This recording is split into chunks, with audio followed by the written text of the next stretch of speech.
Yeah, I was born blind, I could not see, thoughtless, not free. Doctors on the scene with poisonous fists, they call it the vaccine. And if you ain't asleep, you know exactly what I mean. If my mama really knew, she would breach the roof. I just hope she knows the baby only seeks the truth. I learned not to trust the system of the institute, and I feel I need to get that knowledge into you. Mama raised a truth seeker, every day making way, exposing the deceivers, trying to wake up all the sleepers. Listen for a minute and I'll make you a believer. Mama raised a truth seeker, every day making way, exposing the deceivers, trying to wake up all the sleepers. Listen for a minute and I'll make you a believer. In school I was taught lessons, a young truther asking questions, while all these other motherfuckers guessing. Elementary just wasn't meant for me. Y'all keep your fake history, the shit is not a mystery. That it's all lies, and if all lies would open wide, and see in 2020 vision be nowhere to hide. It's so clear as a clear blue sky that we never see anymore, just trails pass by. And remember the conspiracy theorist said it's a lie. They're spraying chemicals in the air, but you still deny. So how can I get you to see anything if you're blind? Like the moon landing's fake, NASA lies all the time, and government officials are just the elite puppets. I'ma probably get murdered for saying all the shit, fuck it. Tired of this world anyway, getting bleaker by the day. Sheep will keep sleeping, truth seeker, I'm away. Mama raised a truth seeker, every day making way, exposing the deceivers, trying to wake up all the sleepers. Listen for a minute and I'll make you a believer. Mama raised a truth seeker, every day making way, exposing the deceivers, trying to wake up all the sleepers. Listen for a minute and I'll make you a believer. I was cutting classes, fucking blasting, straight mapping, looking at the globe laughing. Yo, we see way too far. I was cutting classes, fucking blasting, straight mapping, looking at the globe laughing. Yo, all of NASA's pictures of Earth are fake. They're all fake. Yeah, I was cutting classes, fucking blasting, straight mapping, looking at the globe laughing. We can't get to the moon today, never mind 60 years ago. Every day making way, exposing the deceivers, trying to wake up all the sleepers. Listen for a minute and I'll make you a believer. Mama raised a truth seeker, every day making way, exposing the deceivers, trying to wake up all the sleepers.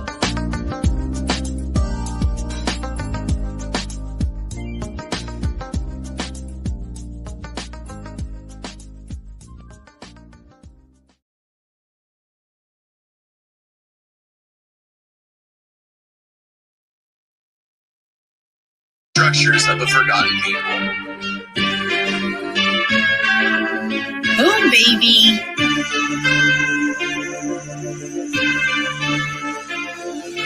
Tell me what was all in your head, and I don't know what I'm talking about.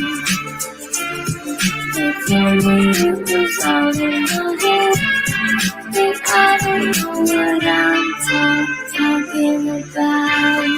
Welcome to the party, pal. Tell me what was all in your head, and I don't know what I'm talking about.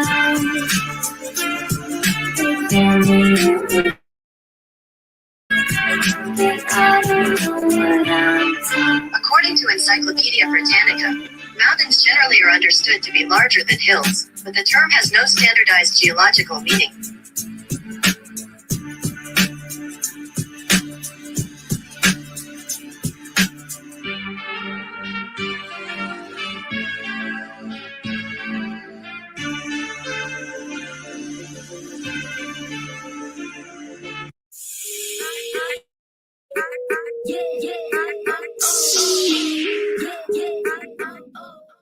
Can you guys hear me?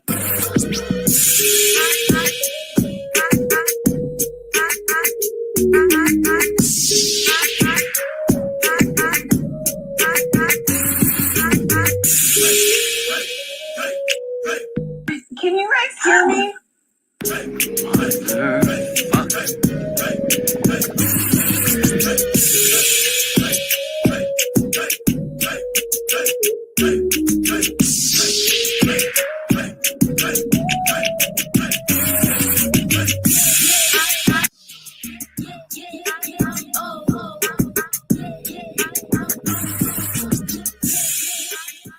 Motherfucker. Can you guys hear me?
hear me?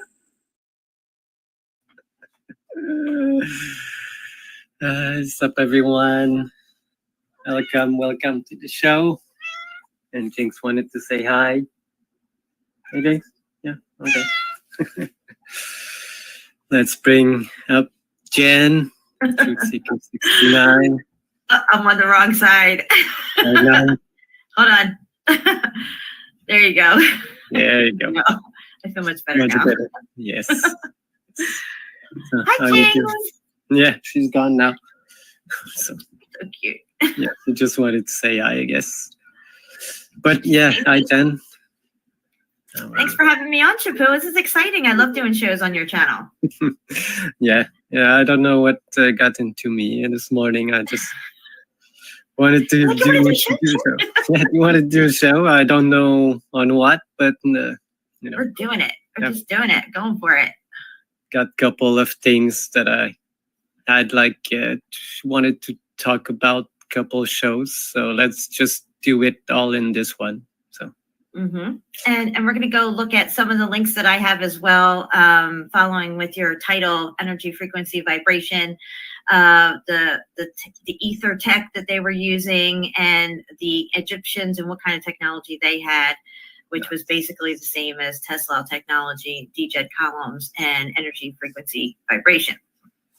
Exactly. Yeah. And those sites, I haven't brought them up in a while. And we'll maybe people forgot about it or haven't seen them yet, but they're lengthy sites, and there's a lot to go over. It explains so much about what we're seeing with this technology. Yeah, because all this, like you just mentioned, light, frequency, sound, vibration is the basis of this place. You know, it makes up this place totally. Yep. You know, and everything that we use is based out of these vibration. All is vibration, like electricity, movement, anything, emotions, thoughts, you know, all of them has a vibrational frequency to it, and you can harness it some way, and you can use it in other ways. And what it seems to be like with this, when we say energy in the ether, the air that we breathe is literally energy, guys. So this energy has a frequency. And I think as we go up in our atmosphere within the dome, those frequencies tend to get higher as you get higher as well. So you're tuning into these certain frequencies with this technology that they were using, especially the headgear that they would wear. Yeah, because everything, let's see, let's start right away with some the picture to explain a bit what you just said. Oh, I was looking on the wrong screen. So. I do that all the time. Okay, then yeah, well, I'll take this one. Okay, this one, it's easy to see. Because like anything, even us, every objects, this is how they act. Can you see it? Yes. All right. Yep, we see it. You want to make it on extra big for everybody? Here, I'll do that. There we go. So this is just one building. And this is the lines here. This is like what we call the etheric field, the air, the energy that's all around us. But buildings and humans and animals, anything like pushes the energy, like it compresses it like upwards, you know, like here where it compresses, where they usually put the crosses or the spires. This is where the energy is more compressed because of the buildings. Exactly. And depending on the shapes also. It's all have different aspects. Right. This is why we see some with conical roofs and domes, and other types of even the obelisk with spires and tech on them as well. Of course, they give us narratives like they're reliquaries or have some other type of purpose, just aesthetics, but we know better now. Yeah. We better understand the grid system and what they were doing. Exactly. And all of these have specific frequencies, like in each lines, you know, because it's it's kind of like, well, I'll go right into another picture. What I like to compare it, and many great minds, or if they're real or not, did the same thing. They all compare it to sounds of music, you know? Yes, exactly. And this is what in the 1800s they had everybody change the tuning of their instruments to from 442 to 430 or something like that. Yeah, from 432 to 440. Right. Okay. Not a big change, but just a good change. Not a good change, but a change, because the 442 is more harmonious with the nature, and the 440 is just off the beat. It's still there, but just off of it, so you don't get the full vibration benefits. Right. And if you're tuned into your favorite radio station, on the old ones where we'd have to turn the dial and tune it in to that certain, 99.5 FM. If you were at 99.4, you could hear it a little bit, but it'd be staticky and it would pop in and out and it would break up, and you would not get the full enjoyment of 99.5 if you were on 99.4. Yeah. So, and it's the same goes for everything around us. And the fact that they are soaking us in 5G technology and small radio waves, really small, extremely low frequencies, is extremely bad. Yeah, the extreme low and the extremely high both are bad, exactly like electricity. If you get a big amplitude, you will get shocked and die, and low not so much, but depending on the amperage, it's well, they're actually using, sound cannons. They've been using them for a long time, but they have reintroduced them to our military over the last 25 years, where they're using sound cannons and buildings in certain areas, at least in downtown Philadelphia back in the 90s and the early 2000s, when skateboarding was really popular and kids were skateboarding all over downtown areas and stuff. To keep certain age groups away from their buildings, they would have technology put on their buildings that shoot out a certain frequency that people between the age of 10 and 19 or 10 and 17, something like that, because the ear canal grows at a certain rate. And when you're between those ages, your ear canal takes in certain frequencies that it wouldn't if you were an adult, which would deter that particular age group away from their buildings, because clearly they don't hire people under 18 or whatever. You wouldn't have no reason to be in this building or even on its property unless you worked in it, that kind of stuff. Yeah, anyone can go download any hearing app, and you can try it. You'll see for yourself how old they say how old your hearing is, but it is different for everyone. Like me, I always had hearing problems, not problems, but with my canals. So my hearing is not. Yeah. I was always at an ear, nose, and throat specialist. I always had earaches. I had swimmer's ear. I had, the sinuses going down into the throat, the swollen glands, all that stuff. So I've always had, and right now even my one eardrum is just messed up. I can't really hear very well out of this one ear. It's been away for a long time. Yeah, me too, Jen. I see someone MIR said 440 bad vibes. It's not that it's bad. It's that you don't have the full benefit. And since I tuned my instrument to 442, the music flows better. I don't know how to say it. I can play more stuff easily than when I used the previous 441. So for me, it made a big difference. But if it's harmful, not really, because it's super low or super high frequencies that are, It's,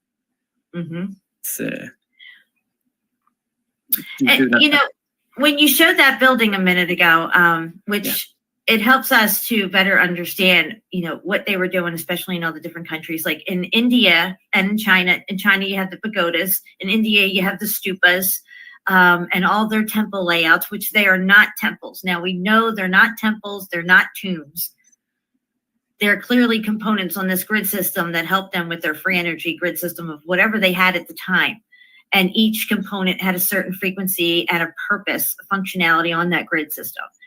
And we're going to see that with all these different, it runs through every aspect of our lives, to tell you the truth. And even when we would see in the cathedrals, these elaborate organs and pipes that would pump out these certain frequencies and stuff. And what was all that to heal people, to generate some other kind of etheric energy within the atmosphere itself? I don't know, but I think we might not ever figure it out. I'm sure it was multifunctional for sure. I think I was going to say it's all of that you mentioned. Right. It, for to make it good in the atmosphere and for everyone, because that's how we are supposed to live for the benefit for all, not just the churches or the clergy like they do now, Right. Yeah. Not now, but what they do in the 1800s. So, absolutely. Yeah, I just wanted to show this because we always see these scales and stuff. Jinx, come on. And they say that music notes have only like 7 notes, but in between these 7 notes, you have these ones that makes a total of 12. And after each 12, like this, you can see like this is like the first wave. The second wave have multiple waves. But when you arrive at 12, you start again from the start of the frequency, but at another level, or what you call in electricity amplitude. You have voltage and amps. And we're going to talk about voltage and all this stuff in just a little bit, how it all plays together with the energy and the frequency, the voltage, power. Yeah, exactly, Jen. Because they like to separate things, compartmentalize things, but actually they're all the same. Electricity, sound, vibrations are all the same. And this is why they're telling us that these things that we're seeing called hieroglyphs in Egypt, that they're spiritual. They mean something about the gods or everlasting life and all this stuff. These things that they're holding in their hands, when actually that's not the case at all. These are actual electrical components that go together and create a device that allows them to, like we have a device in our hands and I can communicate with SHEPU, no wires, all this stuff. They had wireless technology back then. Yes. And what I like, it's how the G, the G, they use it for a lot of things. And in music, you can see like it's the perfect separation from both waves. It's a perfect wave. It's what they call a yin yang, black and white kind of thing. No, I was trying to find like the name of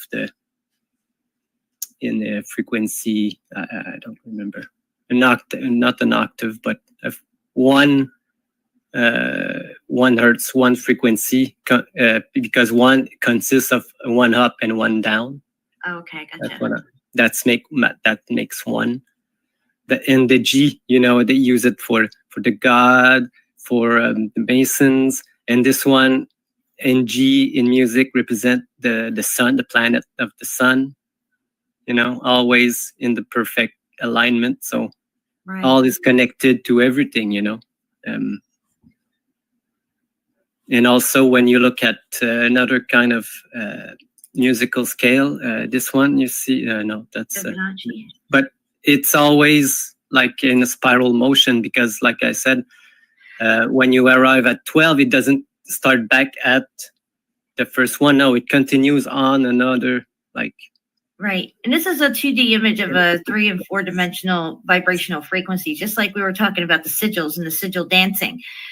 We're seeing the side view of what this looks like frozen in its frequency right here. But if you can imagine it twisting and turning, and just like a DNA strand even has dimension to it, like the sigils. You see a sigil, you pull up sigils and you look at them and you see them, but imagine them like a wind chime with dimension to it, and they're moving and spinning and turning. And that's why you have a lot of these, the spellcasting codes of choreography, all this spinning going on and all this different movement, like we saw in the Alien Ant Farm video with the kid with the mask on doing the sigil dances. He was spellcasting with that. And they understand these frequencies.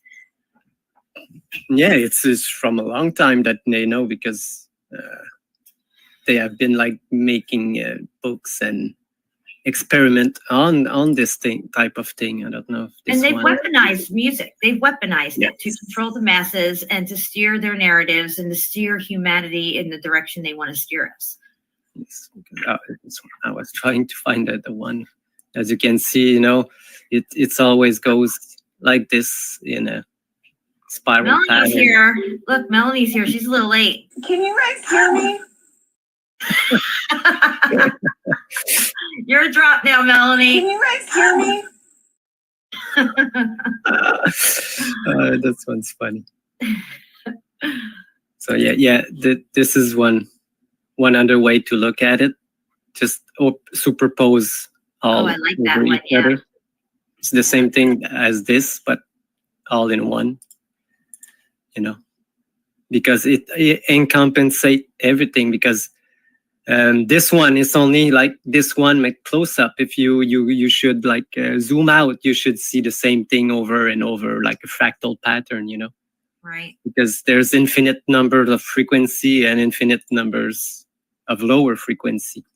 But there we only got like Wow, that's a really cool picture. Yeah, Go back to this that one. last picture. no this one. That one. Wow. Yeah. Look at that. Yeah, you can see that it goes infinitely. This is the 1, and then it's all spread out, always in the same constant. Because Yeah, it's a pattern. This reminds me of like even looking at an eye of a fly, how it's got that pattern on it. Everything is held together by frequency. Yes. Is that the one? No, it's not the one I was searching, because there's so many. Not this one. You see this the type of wave they do.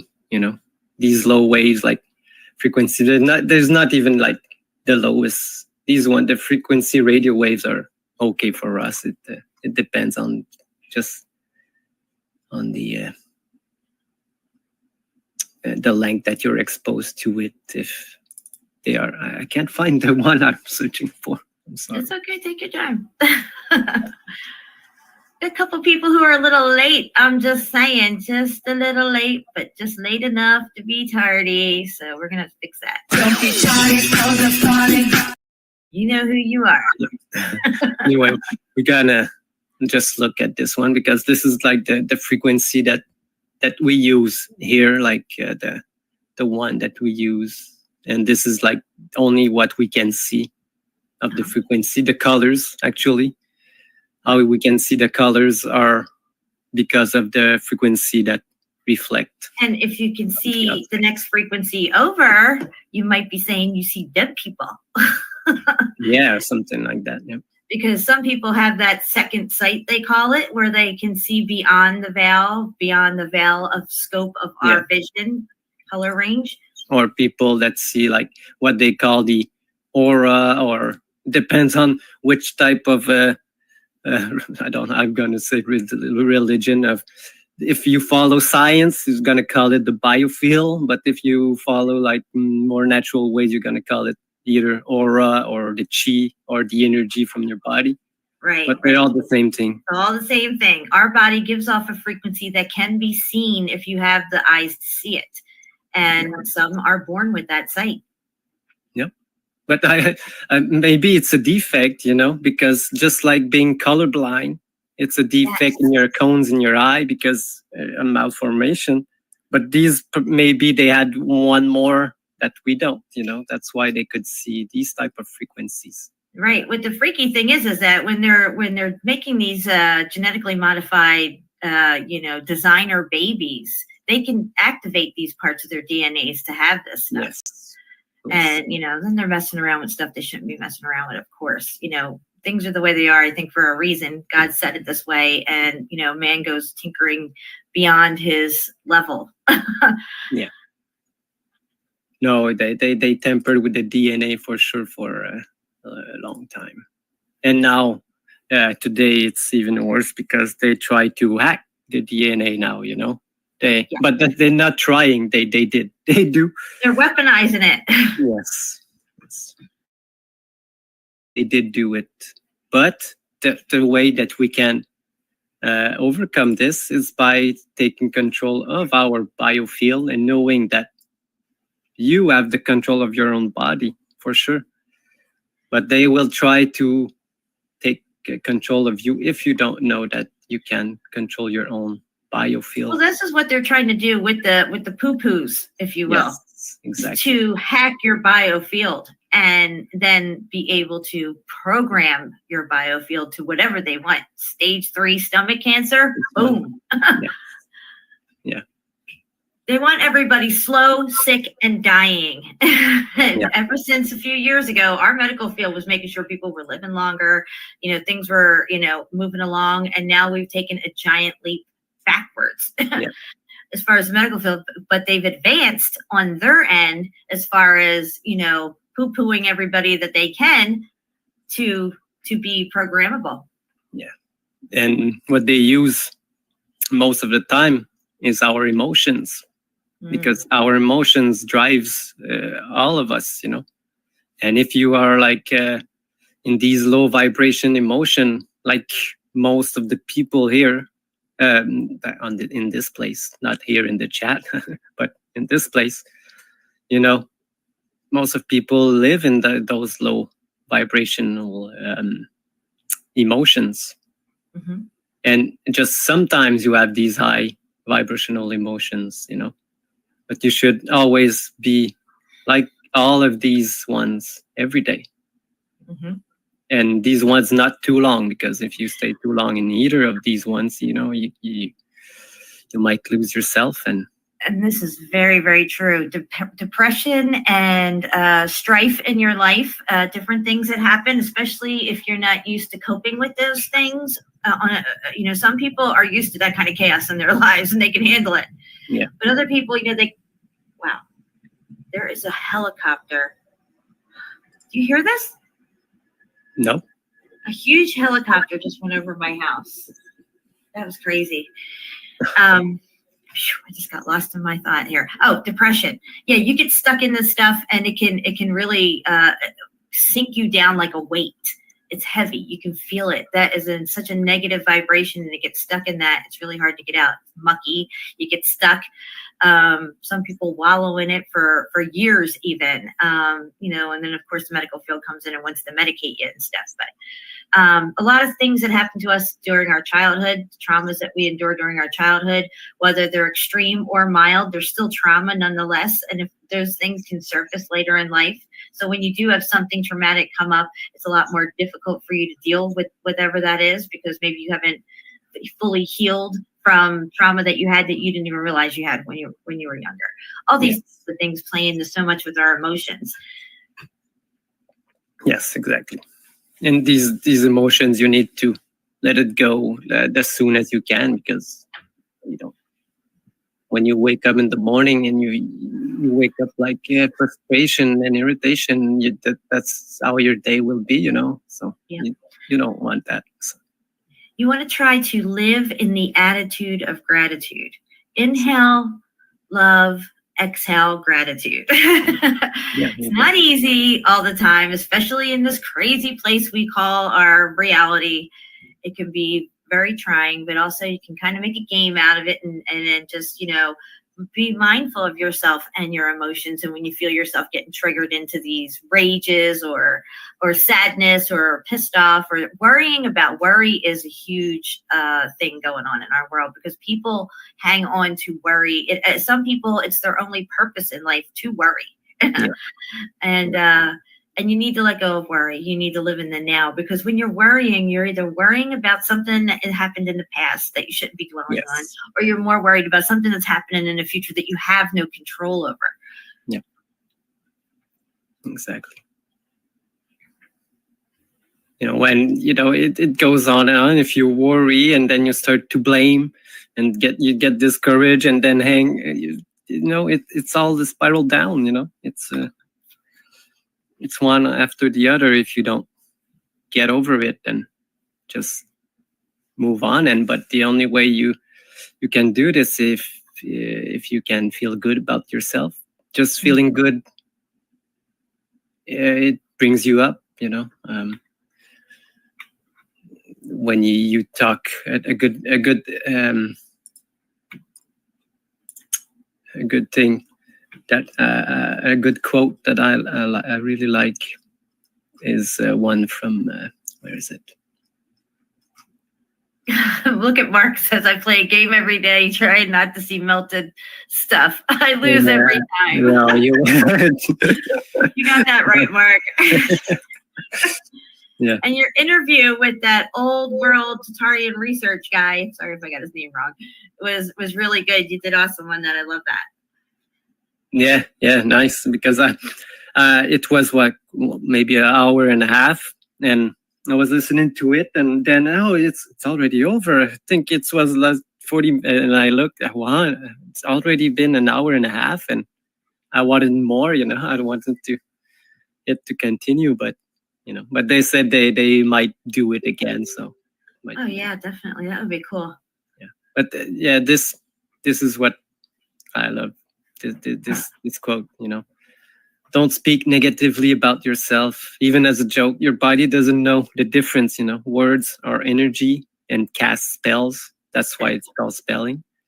But change the way you speak about yourself, and you can change your life. What you're not changing, you're also choosing. That's very true. And if you put an S in front of the word, WORD, you have sword, and they can cut like a knife. Exactly. So you watch what you say to yourself, about yourself, and to others. Yes. No, words are like swords. Mm-hmm. They're even more powerful, because bodily wounds, it heals quickly, but emotional wound with words can be harmful for a lifetime. This is very true. Very, very true. Cannot get over some things that people said, and that's very true. Very true. So let's get into. I had like a lot of videos and stuff, but I don't know where I'm going to start with. Which one? Well, I'm just going to play this real quick, just so everybody knows. I'm pretty sure you already do, but in case you don't. According to Encyclopedia Britannica, mountains generally are understood to be larger than hills, but the term has no standardized geological meaning. Yeah. That's right. So I got this one. Oh, this everybody have seen it, but it's always nice to relook. All right. Okay. So I am still sharing. Yeah. Okay. Yes. Yeah. There you go. Okay. So everybody knows about these frequency patterns, and can be done with just frequency and salt. Just crystal. Yes, I love this one. Yeah. Is this the one where they show it turn it into a dragonfly? No. There was one that David Icke showed a while back, years ago. And one of the things was a tortoise shell it took the shape of, like a tortoise pattern, and then it turned into a dragonfly. Like it literally held the pattern with the wings and everything of a dragonfly. Yeah. It was crazy. Yeah, I think I've seen it. But these ones are just like to show. It's just a short. I think that I have like a longer one. Where is it? The one, I think it might be in this one. Because this one, I think it's the one that everybody have seen. Mm-hmm. Yeah, it's been a while since it has been playing on YouTube. The time I saw that video with the salt on there, and I was like years and years ago, and I was just so blown away. It's crazy. You can see the patterns, and you can see all the patterns of life, in all of this. Absolutely. Sacred geometry, cells, everything. Yes, exactly. And all they're doing is tuning into different frequencies, and it's doing this, guys. Yeah, just vibrations. It's the vibration that's actually does. So if they can figure out the frequency of the cancer, all they got to do is tune into that frequency and then double it, and it dissipates it. Royal Raymond Wright frequency machine. Look it up. Yeah, I think it's you just need to find the frequency and hit it with this frequency, because the same frequency interact with each other and nullify each other. Exactly.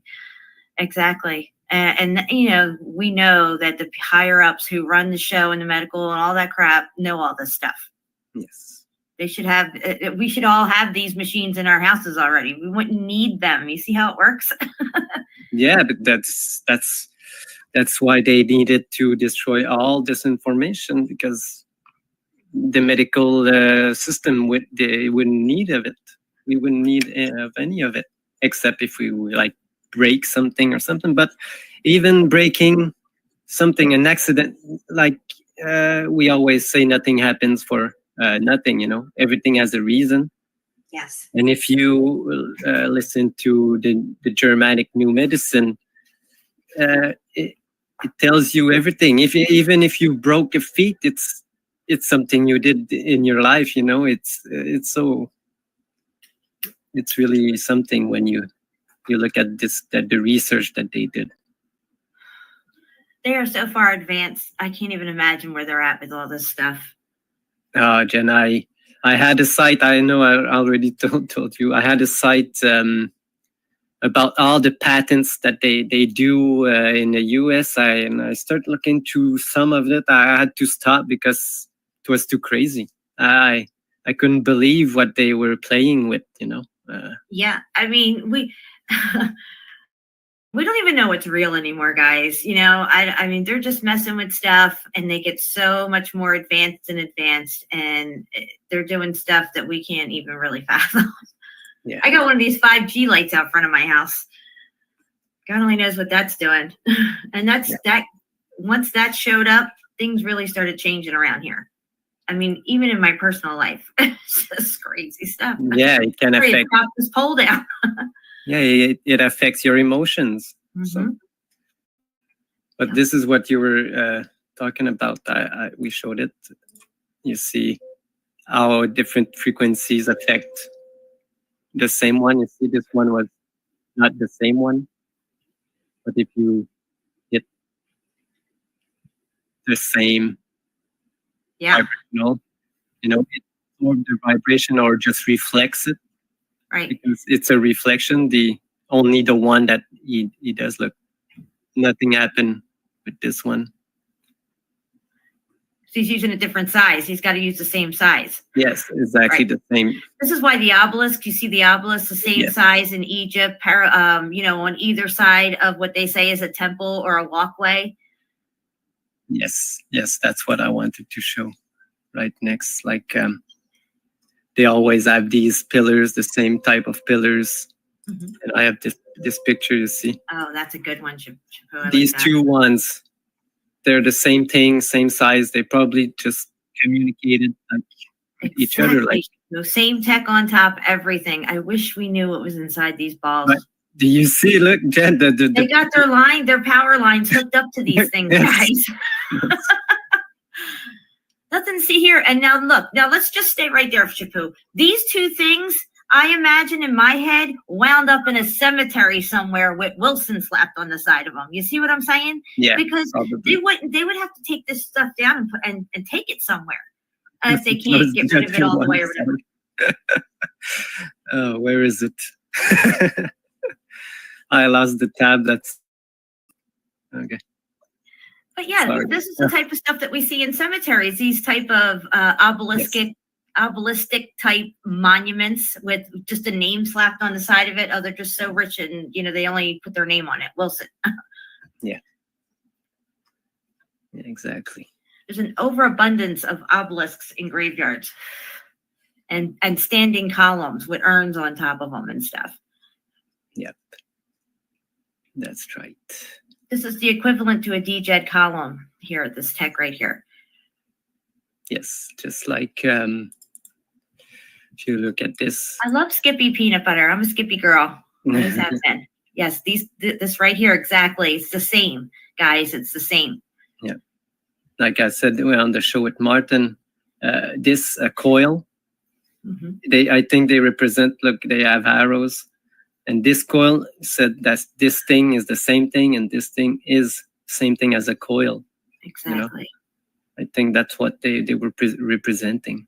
Now, they used a lot of symbolism in the old world, you know, just like the Egyptians and stuff, just like when you see electronics, all the electronics have their own symbols, and they know which components go together. They didn't have to write all this down and say, well, this is this and blah, blah, blah. It was known. Yeah, exactly. It was known. And something that I just remark with the same thing, you know, these things, they're always both the same.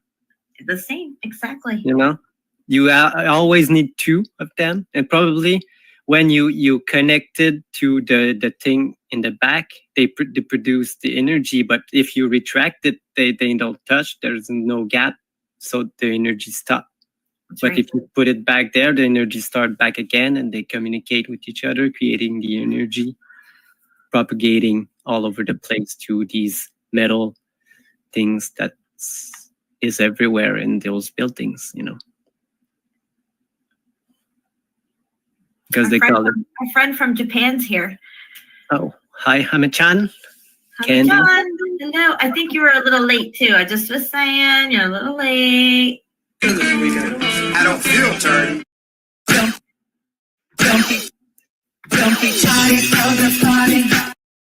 I don't know why you did that. It sounded cool though. I know what. Anyway, we're gonna go on. Mercury's probably in those balls, but I can't say for sure.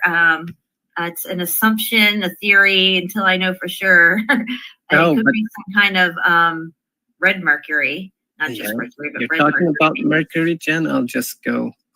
I have something I want to just cover. I'll cover it right away because this is really interesting. Okay, look at this. They call it Mercurius here. This is a depiction of Mercury, but on a cross. And we know the cross of two frequencies create the energy. That's right. You're going to see that also. also. Holding two, they said caduceus, but it's not the same thing as the medical one. Yes, exactly. It's two rods that makes energy. Exactly. Now they try to. They say that the Ankh in Egyptian terms means giver of life, and it has to do with the gods and spirituality and stuff. But it's actually a component just like this. Yes. An Ankh is just a cross, but with the rounded top. The oscillator. It oscillates. Yes. Exactly. Do I have the picture of it? I think it's in another folder. But we know. I know what you want, what you're mentioning.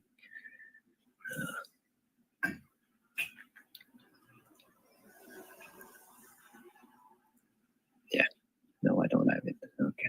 Yeah, red mercury and radium. They had radium everywhere back in the day, and somehow it just got lost to his story, tucked back away in a drawer somewhere. Yeah, because I think they couldn't explain how it works, so they had to get rid of it. But it's so simple. It works on itself. Exactly. So they can't have that stuff. They can't have anything free. You can't put a price on free. You're not going to have people on the daily grind, rat race, wheel of life that we're on if everything is free and abundant. They don't want people living in happiness, high frequency, and abundance. No, like this. Just we talk about all the our art energy control this place. Mm-hmm. If we are in low vibration, like what's going on right now, a lot of people are in low vibration because they think that a lot of people are getting killed, but we don't really know what's going on. Can only see what they show us, but what they show us, it's not.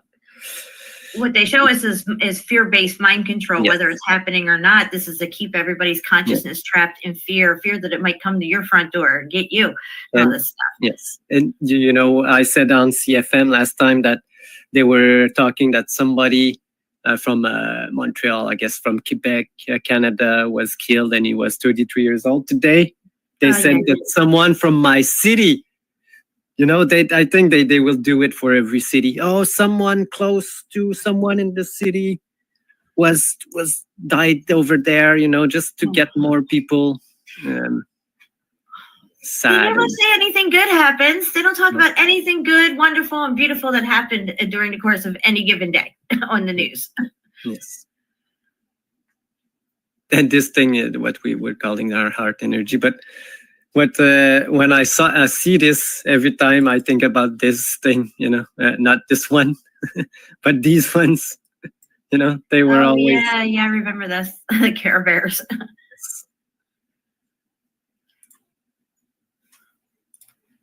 And doesn't what's his name, Iron Man, have that thing in the center of his chest too? Yeah, but look in this one. Look what they represent. It's money. It's dollar signs instead of heart. The Mandela effect dollar sign. Oh yeah. Yes. It's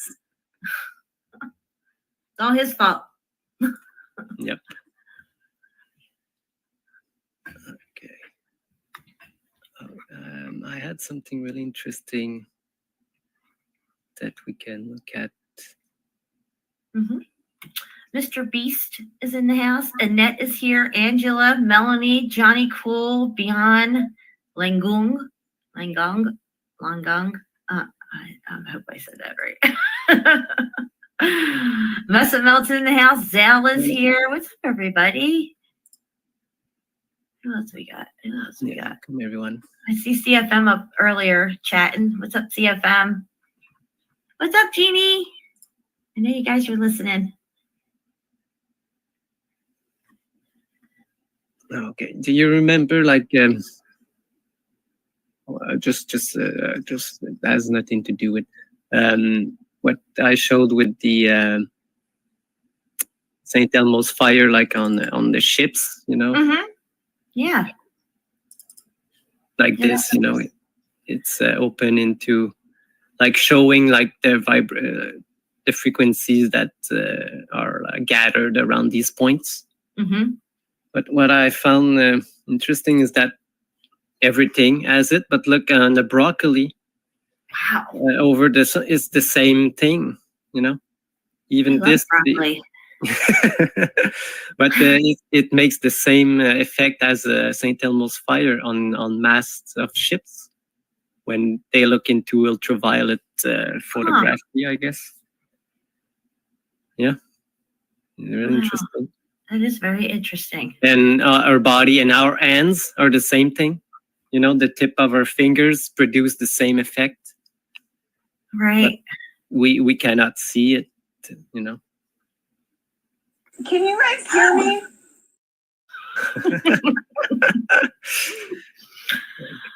Oh.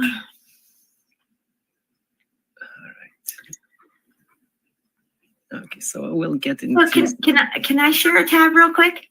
Oh yes. Okay, all right. And then while you're looking and get sent it, we'll like bounce back and forth between each other. Yeah, go ahead, because I have so many. My stuff is all mixed up. I have to search for. All right, good.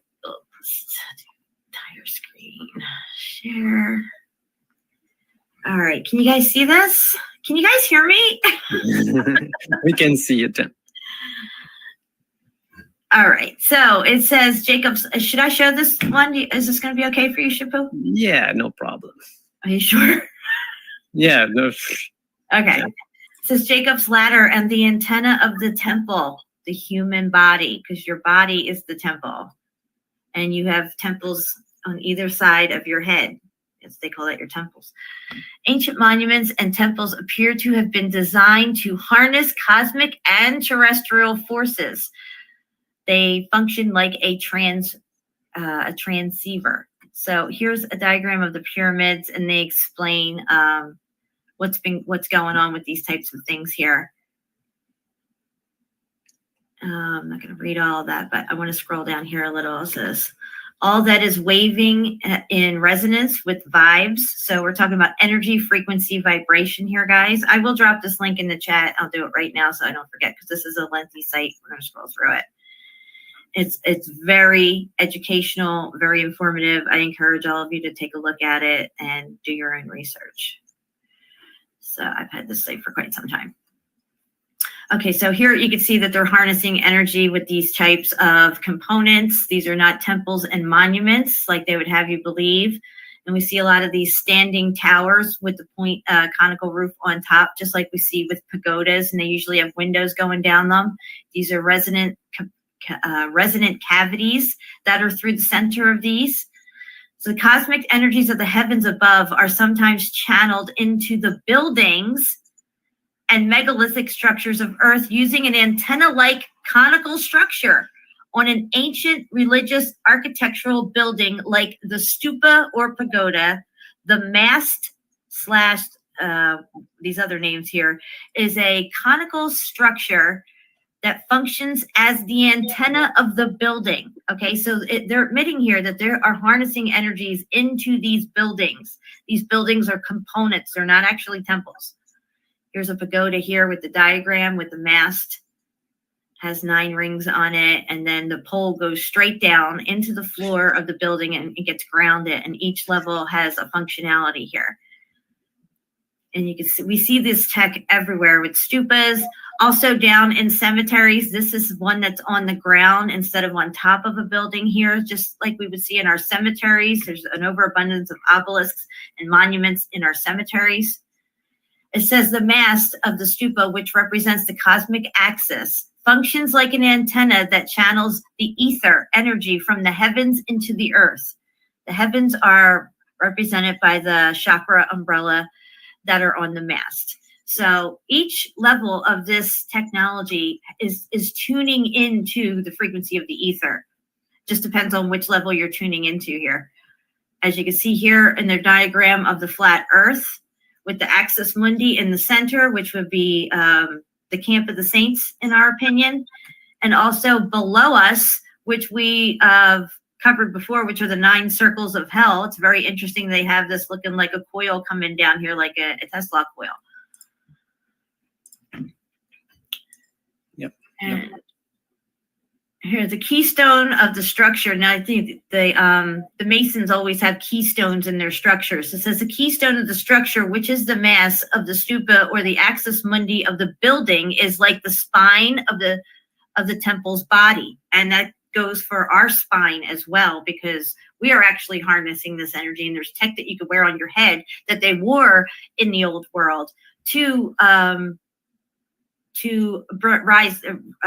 raise the vibrational frequency of their bodies and actually be able to possibly astro travel or teleport to different locations, or ride their magic carpets. We drive cars today. They drove carpets. The pagodas of the Far East, which were developed from the stupas, often have a central pillar built into the center of the structure. These pillars are like the spine of the human body, are able to bend in order to absorb the natural forces acting upon the building. So also these structures are meant to last a long time, the way they were built as well. While they're harnessing this energy, they were built to last the test of time. This is why a lot of them are still around. And we see these temples nowadays. Of course, they're muffed up, melted, and Baroque, most of them. But every once in a while, some of them get activated and you see a beam of light shooting at them. Okay, so we're going to scroll down here just a little bit more. It says, just as Jacob saw angels ascending and descending from the gates of heaven, Jacob's ladder, symbol of the human backbone, also sends messengers, electrical impulses from the gate of heaven to the earth and the body. So this frequency is ascending and descending as well, and it can come right into us. I think they have us capped off from these energies. Once we're walking on cement and asphalt all the time, so they're breaking our connection to the earth with these rubber soles that we're wearing, and also possibly the chemtrailing that they're doing to reflect or subside any energies that are coming down from the heavens to us that we will be able to pick up on. Surrounding us with these 5G low frequency towers also plays a part in this as well. So here's the DJED column. You're going to see this. We're going to talk about this in just a minute, how this technology works. It says Jacob's ladder is the spine, axis mundi of the earth, and the human bodies of the Israelites and the Gentiles, followers of Christ, who yield their vessels to the influence of the Spirit of the Most High God. I am, according to Scripture. God does not dwell in the temples made by the hands of man, but his church is the human body of those same Israelites and Gentiles who yield their will to his and Christ is the cornerstone of the temple. Ephesians 2:20. So you can read that as well because it says it right there. Also, the apostles asked Jesus, how are you doing all this? How are you walking on water? How are you healing the sick? And how are you raising the dead? And Jesus said, everything I can do, you can do. Let thy mind's eye be single, your body will be full of light. And he was explaining how to get to these higher frequencies and to utilize them, that you can heal yourself, you can heal others, you can walk on water. You don't even have to have a car. There's no need for cars. Yeah.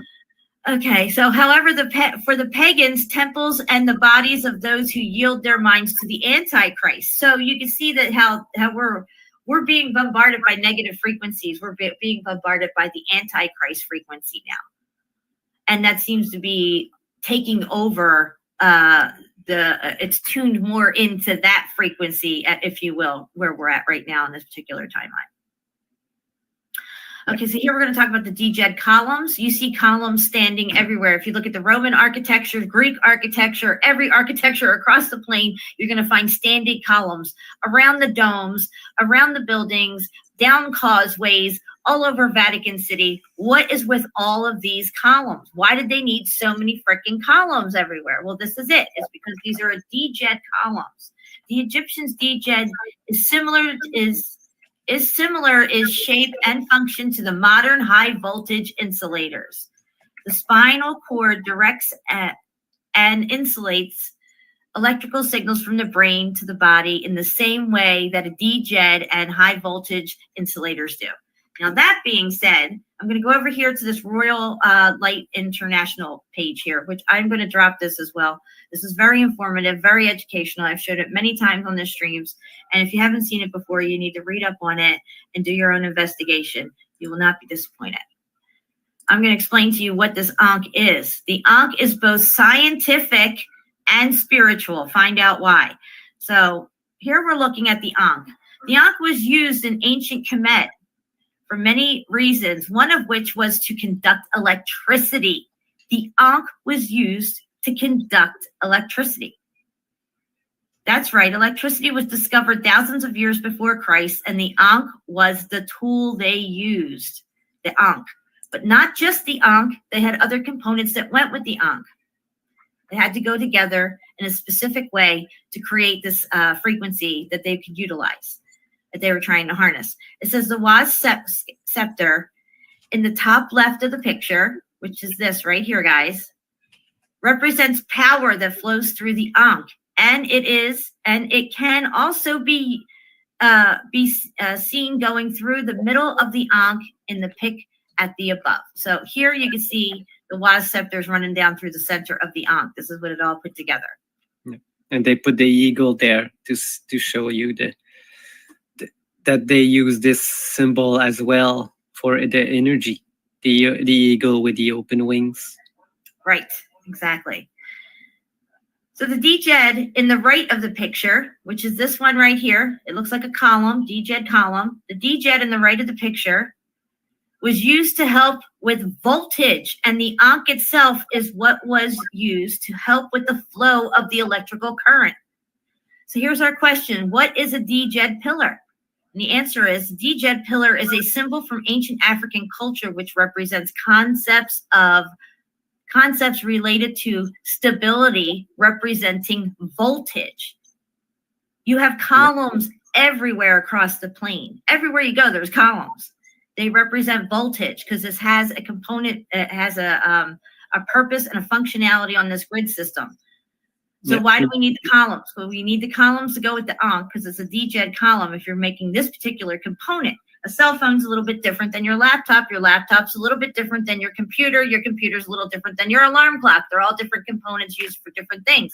The components used in your microwave could be very similar to what the components are in your phone, but they have two different functionalities. Yes, Okay, the DJED pillars are to like gather the atmospheric energy.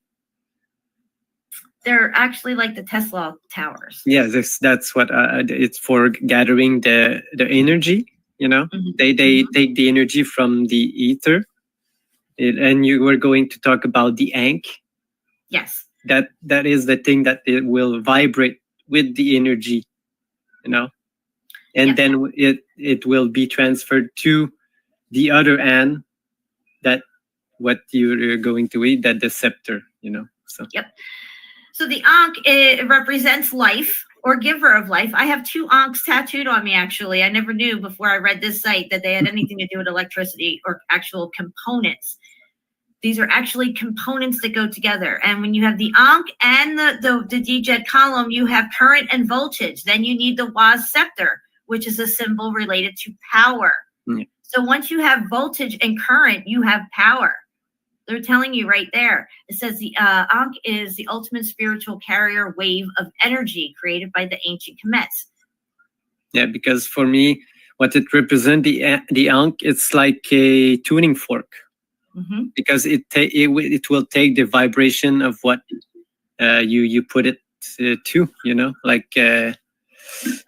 Do I have that video? I saw a video today that someone was ringing like a tuning fork and putting it on a bell, and if the tuning fork was vibrating in the same thing as the bell, the big bell will vibrate as well. Right. So it's crazy.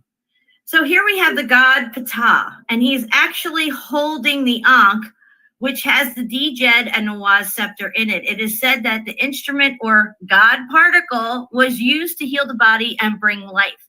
So this thing that he's holding here is not just some ancient, weird-looking staff thing that, you know, just did nothing. It had a purpose and a functionality, and it actually worked. It says when the electromagnet described in the Book of Ptah technology is constructed by connecting the DJED, the ankh, and the Waz, it heats up as electrons move through the solenoid coil of the ankh. The solenoid coil of the ankh. Thus, there is a direct relationship between the movement of electrons or electricity to the flow of heat or thermal dynamics. This relationship is further strengthened by the fact that the ancient African deity of technology and engineering named Ptah, who was depicted holding the DJED, ankh, and Waz scepter symbol in his staff, is said to have been married to the goddess named Skemet, who was related to the power of heat or thermal dynamics. Yeah. And they use this technology for the boats, I think, because the mast are the pillars. The ankh is the anchor that they drag in the water, but not on the ground. And the boat itself becomes the energy, you know? So. Absolutely, SHEPU. It's crazy how they use all of this and never told anyone. Exactly. So here's the ankh again. We see this all over Egypt. Now, when you see this thing and you're looking at ancient hieroglyphs from Egypt, now you know what they mean. They are electrical components. Yes. And here it shows here the flow image of what we see a lot of these, the Arch of Triumph and these types of things, all this type of architecture, they're actually giant CPU magnets. This is another site here I have. It talks about the they're not actual magnets, but they behave like a magnet. That's more like precisely, because that you can bring metal, you know, it won't stick to it, you know.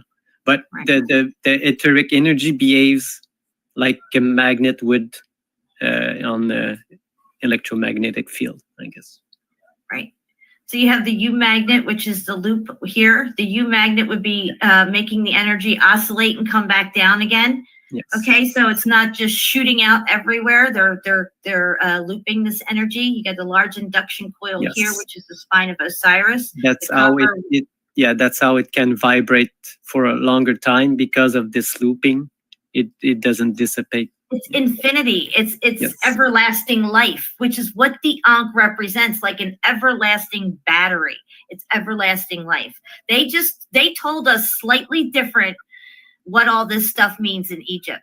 Oh, the Ankh means giver of life. It means life, eternal life. It means that in the sense of electronics. Like your laptop will never have to be plugged in. It has everlasting battery life if you got an Ankh on it. You see what I'm saying? Exactly. They're having us thinking it has to do with spirituality, and they walk around with these things in their hands because they were just like demigods, and these are cool gold things that they carried or something. No. Here it is right here. This is the Tesla one, Nikola Tesla electric oscillator. Yeah. Just like the Ankh and the DJED column. He's got the same components in there. And you see how it's shaped. I'm gonna show something similar.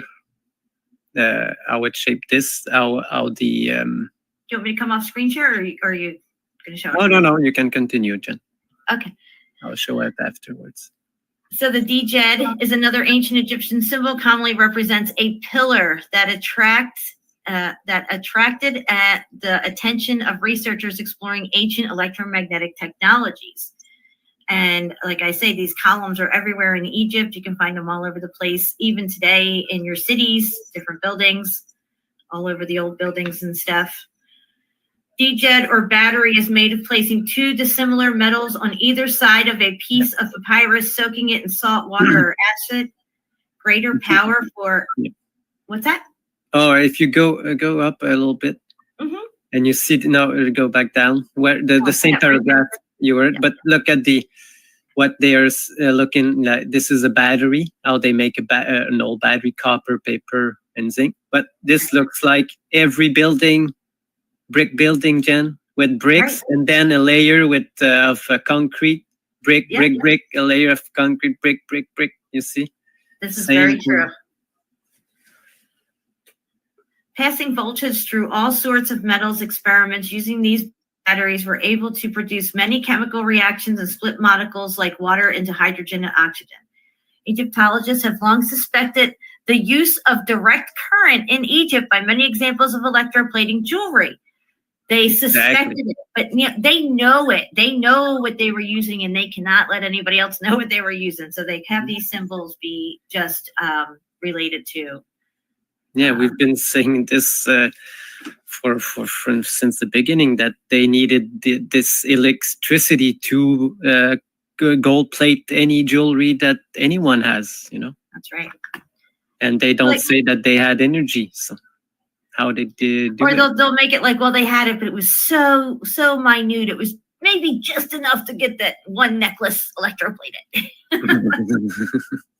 So this in Dendera, I believe this is where this is, this particular relief makes a lot more sense now, reading what we've read, what these components were actually for. And of course, the buildings themselves, we see them everywhere across the plain, hidden in plain sight. They call them mountains now, even. Let me see what else we got. The megalithic structures, same thing with them, with the obelisks. And here again, you can see how the Temple of Apollo in Delphi is set up exactly like components on a computer grid system. Yeah. So these are not temples. They've lied to us. These are not temples. These are actually destroyed computer components. The grid system fried. Yeah. But they'll slap a plaque on it, give it its narrative, walk away, and that's it. Aerial photo of Persepolis, Iran. Because people didn't live in these things. They live all around it because this thing was powering the electric grid around for the cities. That's right. That's why they don't have like houses or anything, because nobody was there. Right. Nobody lived in these things. No. Oh, they're just temples we worship. We put the linga stone. We pour milk over it and put flower buds all over it every day. That's what they were doing. They were worshiping a linga stone. Give me a break. Are you kidding me? Okay. Look at all the columns, guys. A lot of them are down. They're destroyed, but you can still make a lot of standing columns out. And not only, if you notice here, here's a square temple lined with columns, but also inside the temple is lined with columns as well. Just like this one here, the square temple, lined with columns on the inside. What do they need all that for? Yeah. Same So with the computer. yeah, Go ahead. this place with the columns and all, it could have been like all closed up with the columns, creating like energy and reverberation inside the temple. Yeah, definitely. There was roofs and everything, but you can see that there's columns in here. There's just a lot of the Egyptian supposed temples are just littered with columns everywhere. Here we can see just like any power plant you see today. Nobody lives in those power plants, but people go there to work, to put stuff in, but at that time, probably once it's built, you don't need people working anymore. So right, exactly. So the layout of these three main pyramids in Teotihuacan incredibly resemble the modern-day circuit board with processors. This detail is unique to Teotihuacan, and like many other details, can only be appreciated from the sky. Placement of these ancient monuments was not random. Mathematical, geometrical, and geographical influences are obvious. Yeah.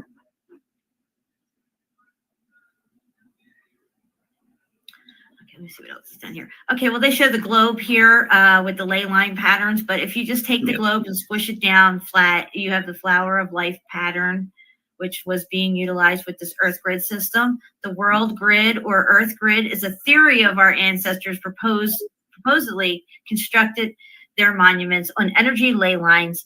When mapped and connected, create a significant pattern, some sort of energy web.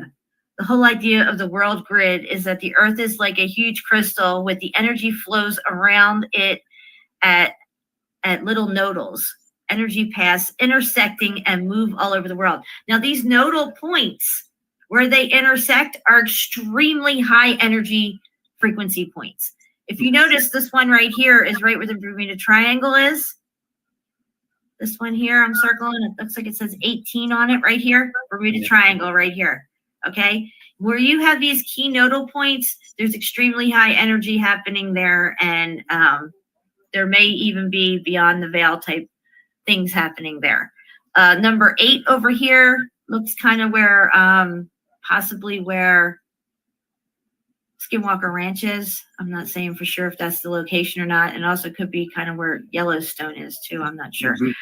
But again, these are high frequency. If you look over here on Australia 44, I'm not sure if that's Pine Gap or not. I think Pine Gap might be over the other side. I don't know, but the one that was in Quebec, number 9, that's also my favorite number. But I think it's at the Tower of Babel. See? Yeah. Okay, and let me see what else I have here. Okay, so jumping back over to, what was it? Jacob's Ladder. Okay, yeah. Let me scroll back down here a little bit more, then I'll go over to you, SHEPU. So here they're talking about the body temple. It's set up just like our Earth, same chakra system, the same energy grid points. Our body is the temple. They want you to go to a temple. They want you to go to a church. Your body is the temple. Your body is the church. God, the kingdom of heaven is within you. And this is where you have to have that personal connection with Christ and with God and have that relationship and know thyself and know that you are pure energy, that you come from the Creator and that He loves you. And all of this is all going to just fade away. But what the problem is while we're here, we're detached from the true nature of ourselves and our connection to back to the Creator. Yeah, because your body is communicating back and forth with the etheric field. That is everything. That is everywhere. That is omnipresent. That is actually could be represented as the God of this place, the etheric field, all the energy that we're all going through. And I think it's made from us. And also what I'm going to talk later, how in geology, they say the electromagnetics of the earth is made by the core metal core that's rotating, and this is Yeah. the energy field of the earth. But what is really going on here in mythology, and in truly what is really going on, it's all the water currents that go in underground that are connecting and intersecting and moving and creating all this energy down there and propagating to what called the bricks, the sand, everything. That's really where the energy comes from. That's right.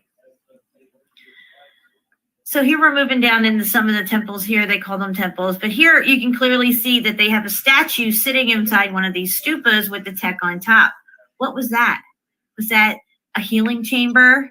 Yeah. Was that, say you're going to go visit your friend who lives across the plain, and it's kind of like a telephone booth. You get in here, you sit down, you go into your meditative state, you hook up your vibrational frequency to the ether frequency, and you can astro travel to your friend in Quebec and hang out for a while.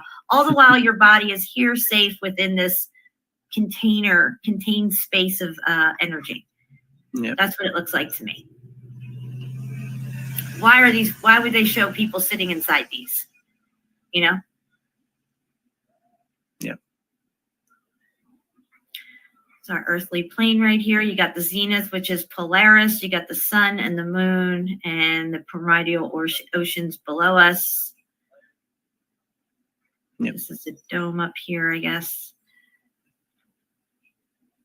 And as we get down here a little bit more, it gets into the tech of particles and stuff. Yeah. Yeah, I just want to scroll down and show people the headgear if I can get to it, right? Okay, so here's the stuff that they were wearing in the old world. You'll see a lot of these statues with some kind of weird headgear on top. We see that all over, China, Japan, India, Asia, this type of stuff. And they didn't wear crowns. They wore this type of headgear, which was tuned to a certain frequency of the ether, etheric energy, same as the pagodas.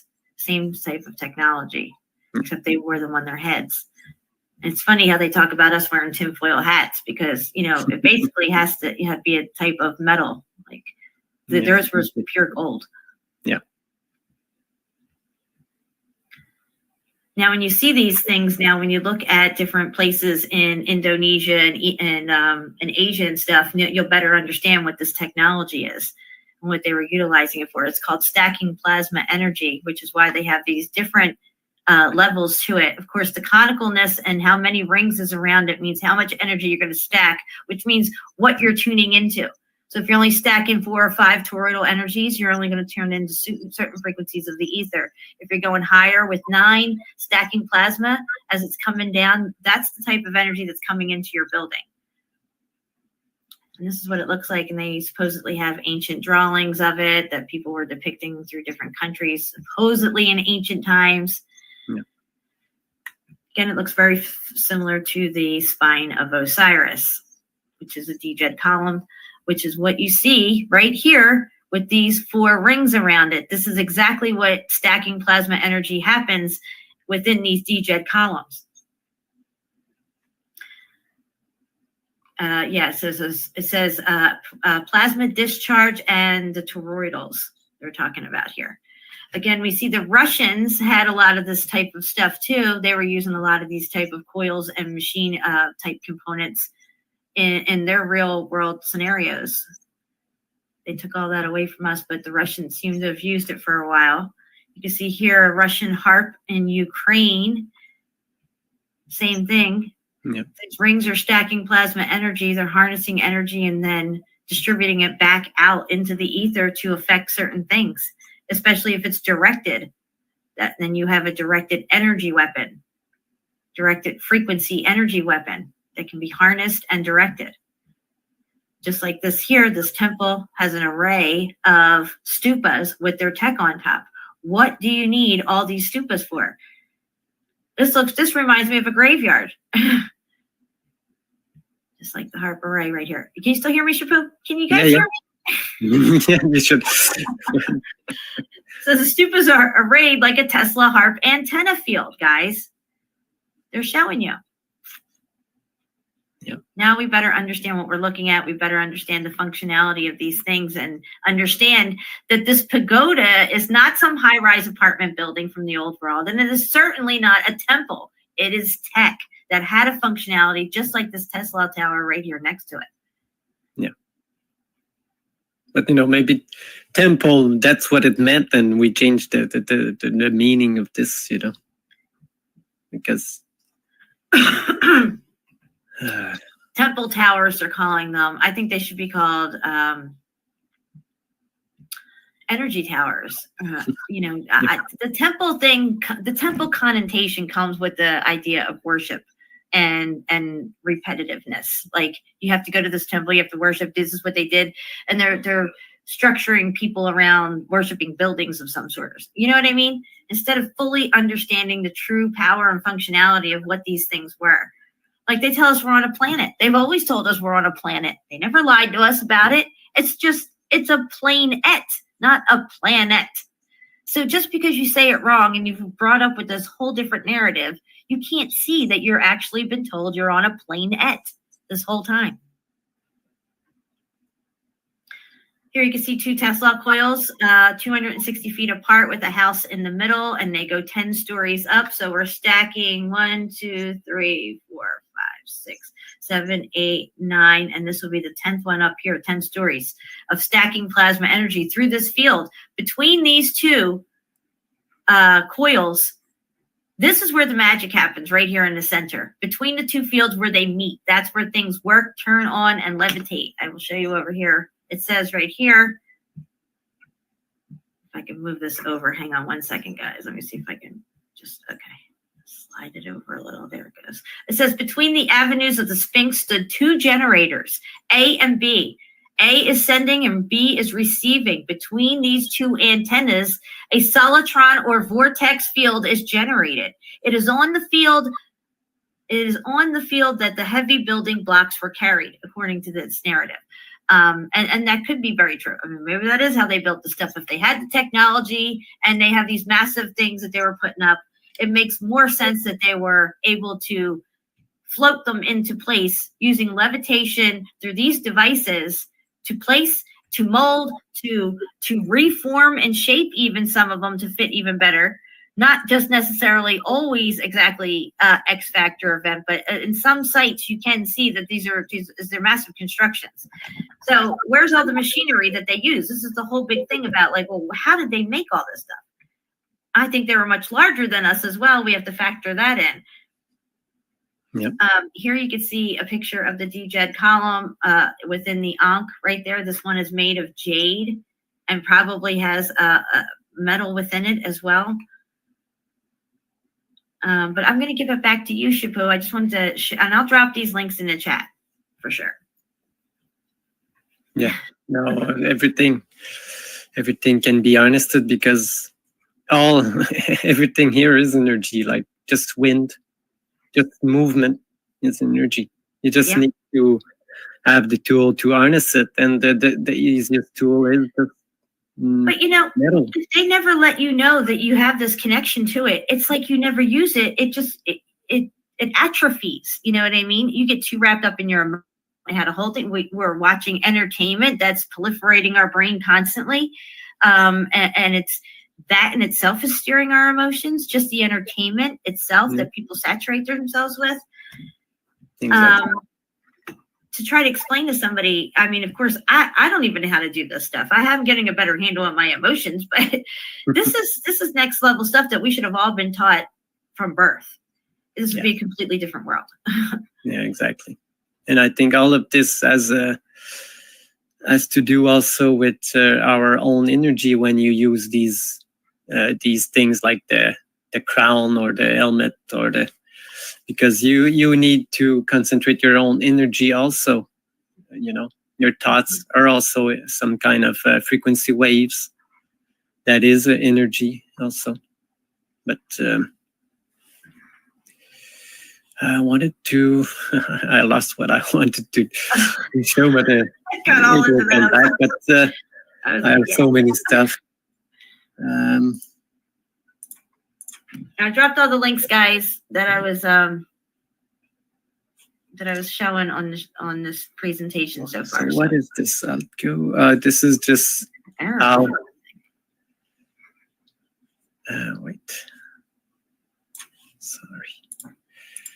Wow, it's not letting me drop the Jacob's Ladder link. No, don't. I think you cannot do this link now anymore. Okay.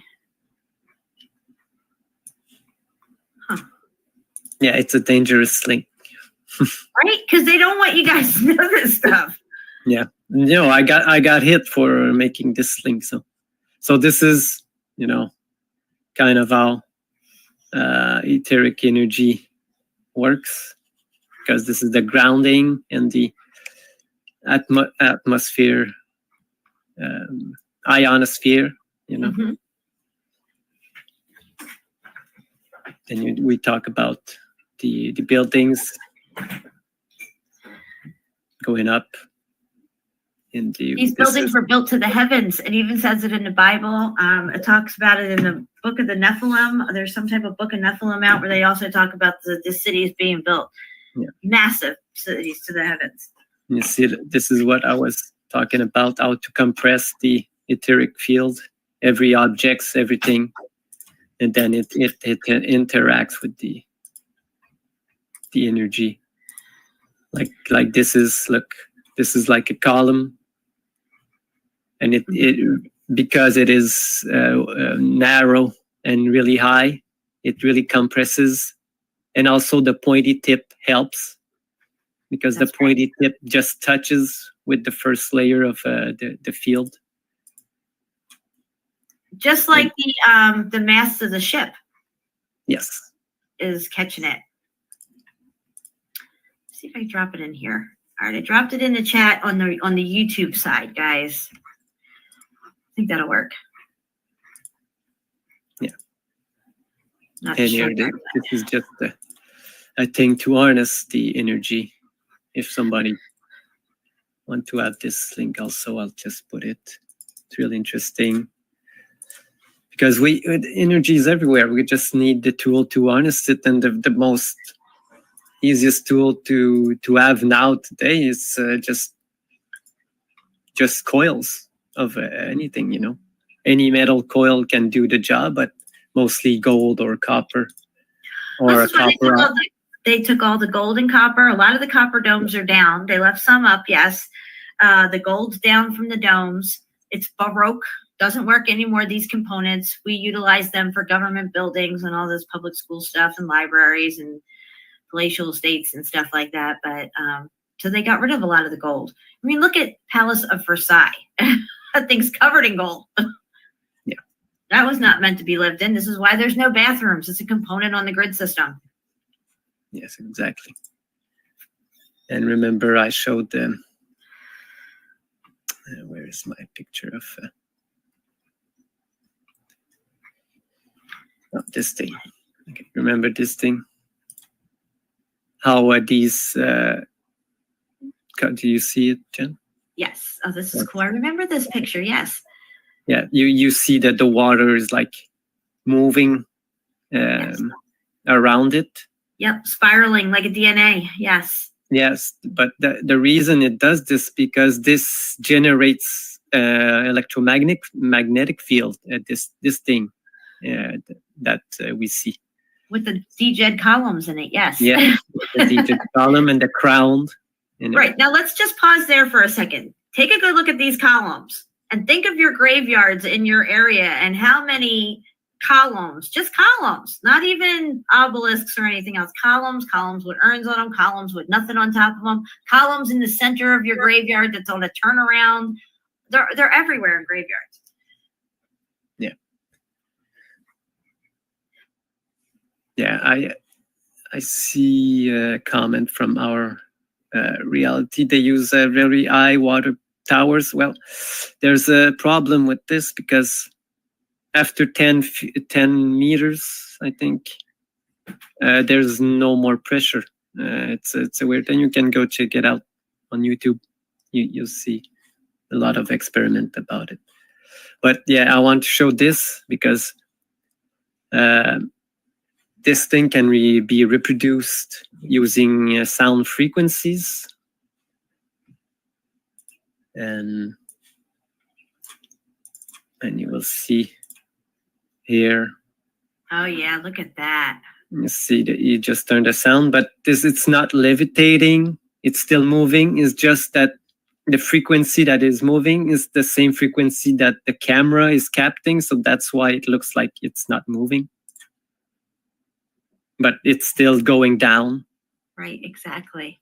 But because of the frequency that going through it and the camera. Now think about your body is 70-80% water, guys. Yeah, frequency affect water really, really hard. This is not a trick. It can be reproduced. Oh yeah, Freya, this is live, girl. We have 33 people here. Every time, SHEPU. Yeah. No matter where we're at. Yeah. And you see that it does the spiral thing. And I've got this one.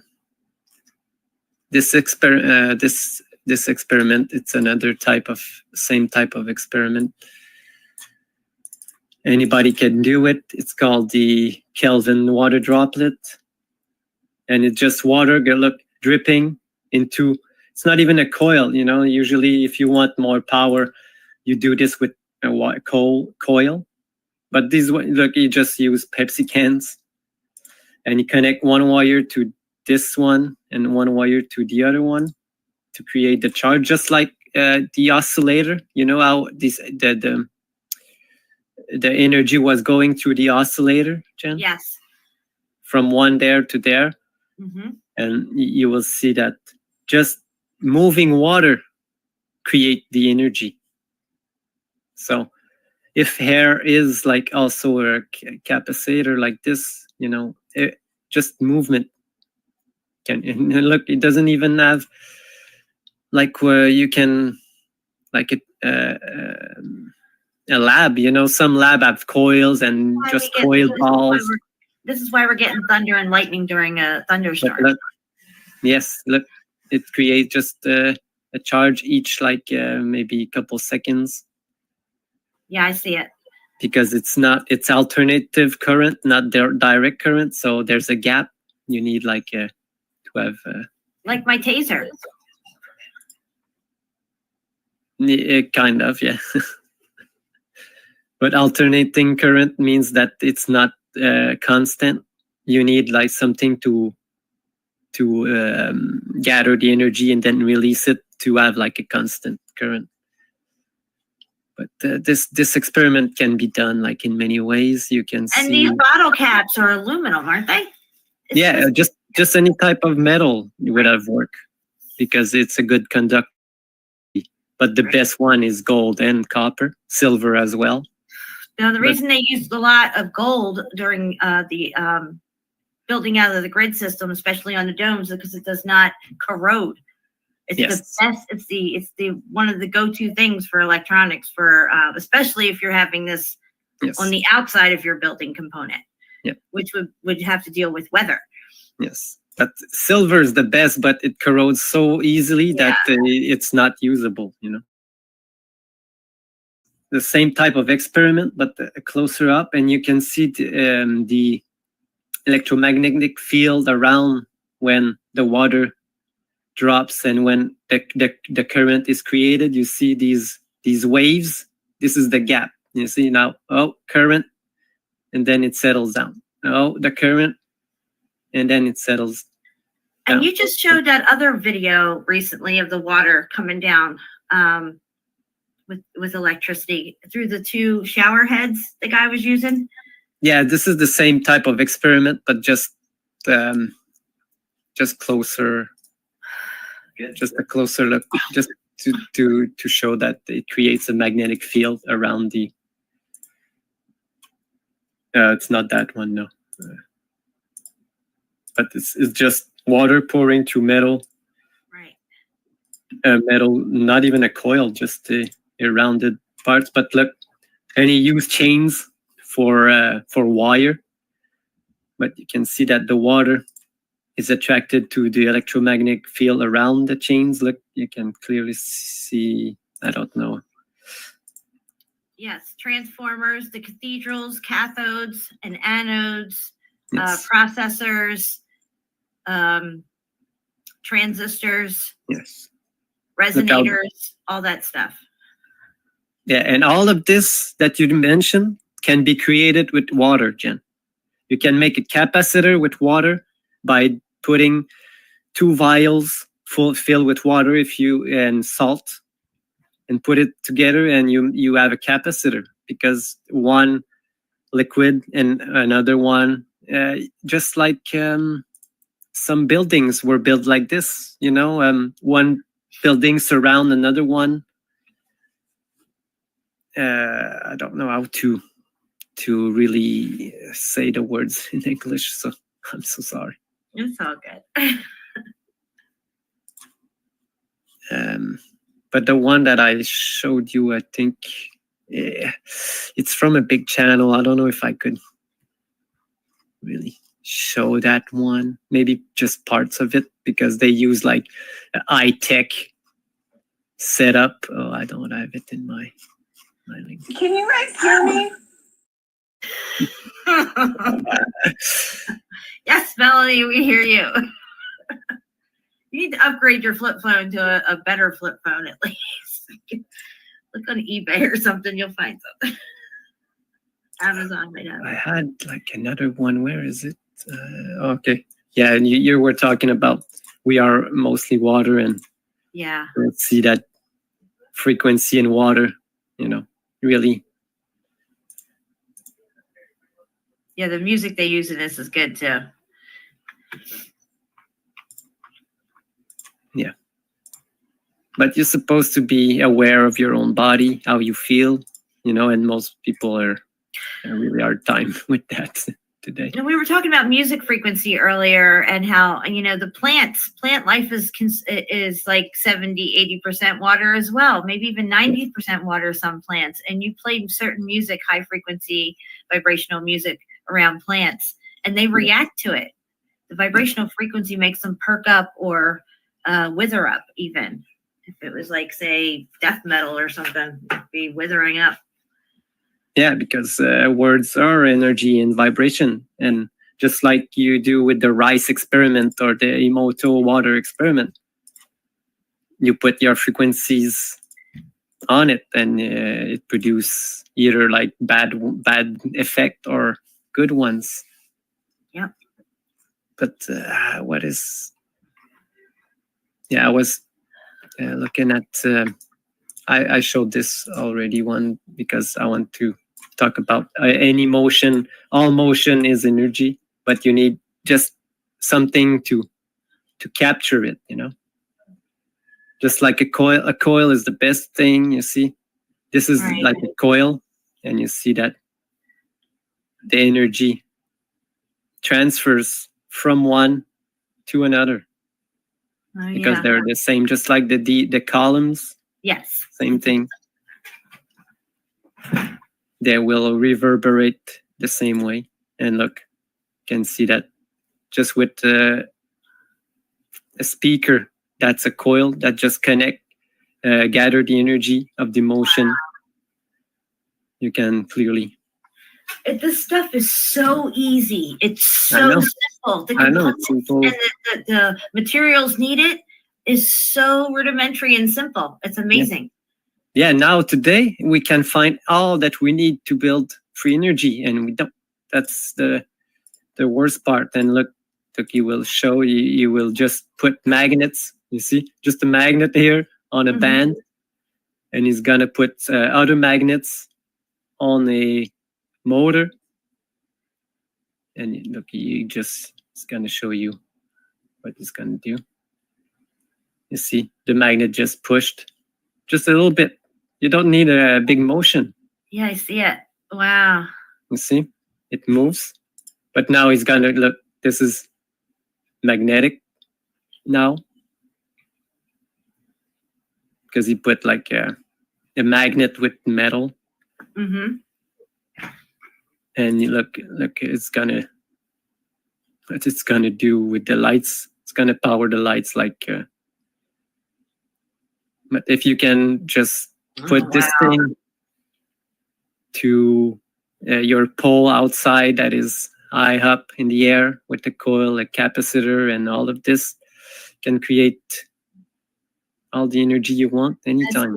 That's everlasting energy right there. It's free energy, guys. We don't, and you don't destroy anything. You just take what's there. And today our energy is destroying everything, and that's the real problem, you know. It's being done by design. Yes, yes, exactly. Because there's no money. And they bank on our ignorance. You know, it's only for money. That's the worst part of it. Yeah, yeah, we're ignorant to all this, and they're banking on it because they're doling out this technology that's, you know, harmful to us. Even sitting in front of these computer screens and stuff, this is dirty energy that we're using, dirty technology. Even it's not harmonious to our body frequency. It's everything against it, including this 5G friggin' light I have out front of my house. Yeah, exactly. And the smart meters that are attached to everybody's house, and all the Wi-Fi we got running through everything. They did everything completely different in the old world, guys.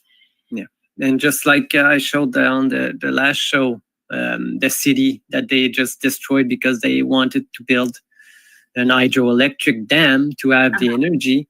They don't care about the people that they destroyed, the lives that they destroyed. They just want to make money with the energy, you know? And I've found, like many other places, atrocious stories, people losing their place that they live just because an electric company wants to make money. And the government allowed this, you know? They don't care about the well-being of anyone.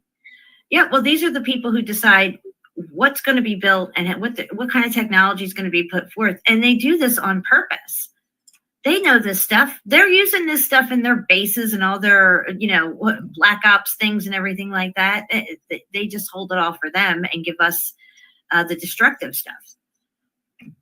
Yeah. Yeah, the speakers are both ways, you know. You can create and make energy like everything. Like an alternator. If you turn it around, it becomes a dynamo. You know, it's the same thing. It's the same thing, but just another words. And weren't they supposedly using the dynamos at the World's Fair to power that? Yeah. Tokamaks. Let's talk about the tokamaks. Do you have anything on that? No.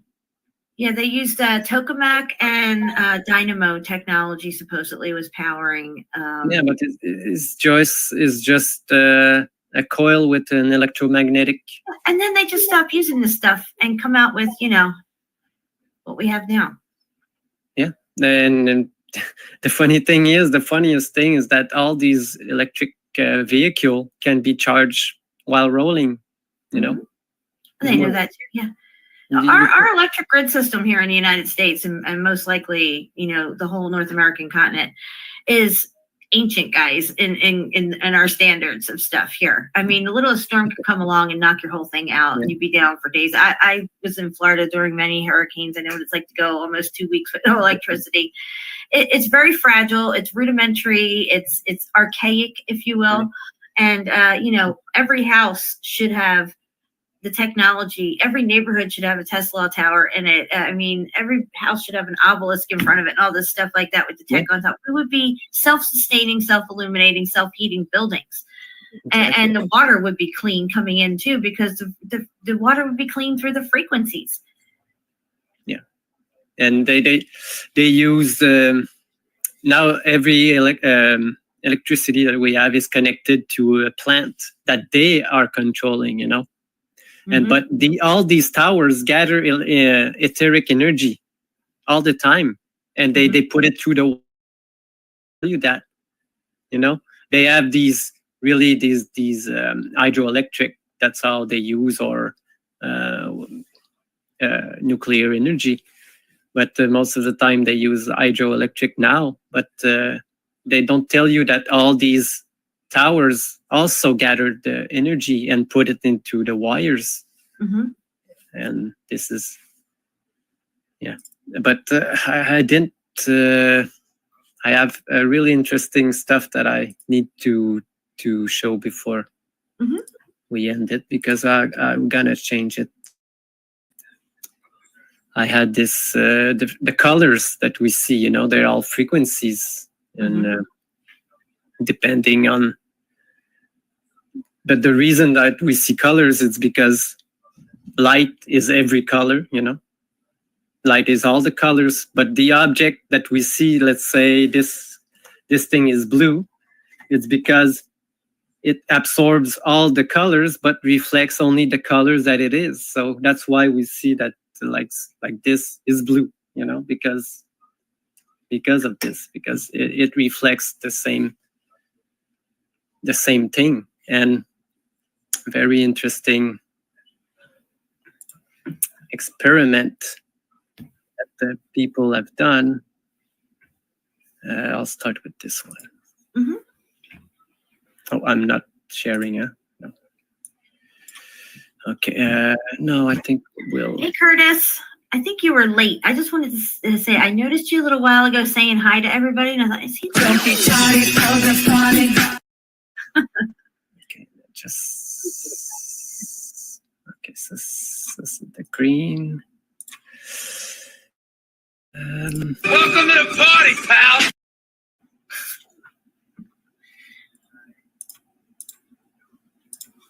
All right, no.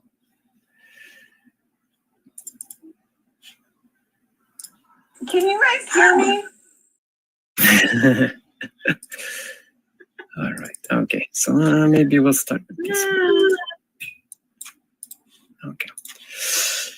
So, if people didn't, it's really interesting.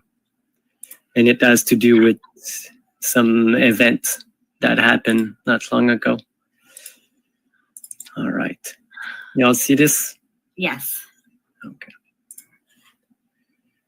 So I won't play the sound, but you'll see he's gonna enter like one frequency. And you see this frequency makes this laser green, color green. And you see that the green is not affected at all.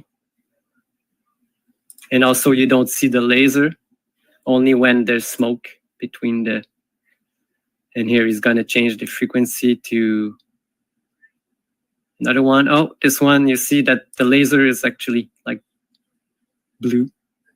Yeah. And you see that this one, yeah. Well, hardly that's a small scale experiment. One guy doing it with a pitty little laser. I mean, imagine what these people have. I mean, it's insanity when you consider what we have seen happen across the plane for decades. I mean, hurricanes are in question big time for me, and so are tornadoes. Yeah, but you see that the white wasn't affected as much on this frequency. Well, this would explain how a car could melt and the tree next to it is perfectly fine. Yeah, but another thing is, you know, we all heard about this project Blue Beam and something. We all think, oh, it's going to be a hologram in the sky. Maybe it was just some kind of laser, you know, and the blue laser doesn't affect anything blue. So it's pretty interesting, you know.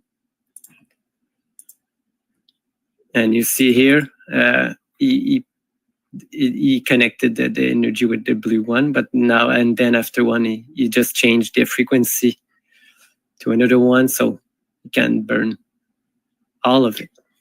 So what are the odds that during one of these events taking place, whoever's controlling the frequency is tuning in and out to whatever they want in whatever location? This is why we do see a pattern here of things that are left perfectly intact and other things that are completely disintegrated, like FUBAR. But look, this is what they use, Jen. Right. This type of laser beam. Yeah. But look, we can look at it, Jen. We'll see exactly how it doesn't make sense. You see? Right. What Like happened that here? house is perfectly fine, but everything around it's toast. Yeah, there's even a worse example. Look here. Oh, this center, nothing, but all around it. And look at the blue right there. Yeah, no, the blue It is wasn't affected. no, at all. Like you can see the blue here. Yes. Didn't burn at all. The green, just a little bit. It's just unbelievable. So. Yeah, but what is, look, oh, only this row here. This row here between, oh, only this one. Pretty interesting. We'll see. And you'll see other places like this. See how the street's not affected either. No. You know, they make sure the roads stay intact. Okay. Only I this mean, one. say, well, you know, how's a road going to burn, Jen? But still, I mean. Look, how can a fire just touch this, but not this, you know? How is... But goes there right after, jump these ones. Doesn't make, you know? The only thing that makes sense is that someone was controlling this. You see, oh, how come this big tank didn't blow up? Because it's green. It's green. The trees are green. That's why the trees are still standing. Yeah. But you can. You know, then they hit pause. It goes a little further. They hit, you know, go again and start pointing. Yeah. But you can see that all the coast ones have been all destroyed almost. Yeah. This is exactly where they wanted to clear out. Yeah. This is profane times we were living in, here. guys. And also what I want to show is that in the episode of the new weapon of the Simpsons, everything got burned, but look at the blue. They're telling you right there, guys. They're telling you. Didn't get affected at all. I mean, how sad is it that we live in a world where if you want to know the truth of what's going on, you got to watch The Simpsons. We're in Bizarro world. Yes, it's crazy. Yeah, I played it again, Melanie. No, I just played the not the song, the drop. Here, I'll do it again for you. Can you guys hear me? But that's just the light. The visible light is only a frequency that anything can be tuned in and changed, you know, and maybe even like you know, they have a pH chart for like maybe food or something, but they use the colors and some type of number. Maybe it's all a frequency again, but they just put it as a pH grid, but I guess it's the frequency of it, you know. It's everything is just a frequency. It's amazing how this world is. It's just what I like to say is that the life is just a song, and we all dance to it all our life, you know, depending on it. And when you say it's just a frequency, we just move along a frequency, and that's how our life are. Words are impactful. Your words carry a frequency. When you are hating on someone, you are affecting their chemistry in their body. When you're hating on yourself, of course, when you're putting out hate, you're actually bringing that back into your body, because in the attitude of gratitude and love and abundance and gratefulness, and joy and happiness and love, acceptance. And I don't mean the type of acceptance with this all-inclusive craziness that's going on in the world. I don't mean that. You know, what everybody does on their own time, that's between them and the creator, in my opinion. But we have to hold a certain level of vibrational frequency yourself. Yeah, when you hate on someone, you actually not hate on someone. There's something with you, because there's something that this person did to you that you didn't like, and that's why you hate that person. But the real reason is something that has been done to you. It's always back to you, and you need to look back and move over it and think about it, and think on why you are acting this way against that person. What the person did to you, and get over it. And once you get over it, it's done. You don't. Yeah, a lot of people want to get other people back, or like, oh, she said this about me and she was talking smack about me, so now I have an opportunity to make her look bad, or all that crap. I mean, it's no bueno. No bueno. No, but if you find yourself surrounded by people like that all the time, you got to ask yourself, why are you attracting these kind of people in your life? I mean, for me, I kind of self-isolated myself from the world to a certain extent, because I was getting like screwed over by people left and right. And I was just like, is it me? Is it them? I don't understand what's going on here. I treat people how I want to be treated, but I wasn't getting treated that way by people. And for me, it's like, I'm okay with it. I got enough knives sticking out of my back. I can barely sit back in this chair. There's so many knives sticking out of my back, but I don't hate. I pray. It is what it is. They did what they did, and I grew from it. I learned from it, and I turned that inward, and I'm better for it. Yeah. I was trying to find a quote of someone. I think it was the wife of one president, but it's a quote that she took from another person, and it goes like, low mind people talk about themselves, middle mind talk about others, and great mind just don't talk about others. They just give information, And I see a lot of this, just people just bashing and talking about other people rather than just giving up information and stuff. Yeah, a good example of that is what we all went through last year with all that bashing of meltology and all those people making hit pieces on us and stuff like that. We didn't sit there and talk smack about them, whatever. I mean, it was just like, here's the proof. You can't see it. That ain't my problem. Like, I'm not going to force you to see it. But at the same time, you learn from that and you think, well, what would be the root cause of them even doing something like that? And clearly we're coming out with the right information, and it's reaching so many people and stuff. And, you just don't fire back. You move on, you stay in your lane, and you pray for those people. That's all. Yeah. And you'll see karma will come back and kick them in the ass, and you'll just keep cruising down the road. Yeah. And you see, they don't have good content unless they talk about other people, because some people, group of people like that, that's why people listen to reality TV shows, other people's life. What about yours? You don't, some people take more attention to other people's life that they don't even know than their own, that this is a big problem. I think the TV shows so much drama in these sitcoms and movies and stuff that people live their lives like these movies and TV shows and stuff, and create more drama and strife within their own lives because they think that's how it's supposed to be. Like nothing like how it's supposed to be, but they're conditioned to almost, they seek out the drama in their lives at this point. I mean, I've always said for a long time, I don't do drama. This is why I don't engage with all these jackwagons out here who want to, say stuff about metallurgy and all this stuff. I don't have to prove anything to them. They mean nothing to me. I'm staying in my lane. I'm just doing my thing and following the research and where it's leading us.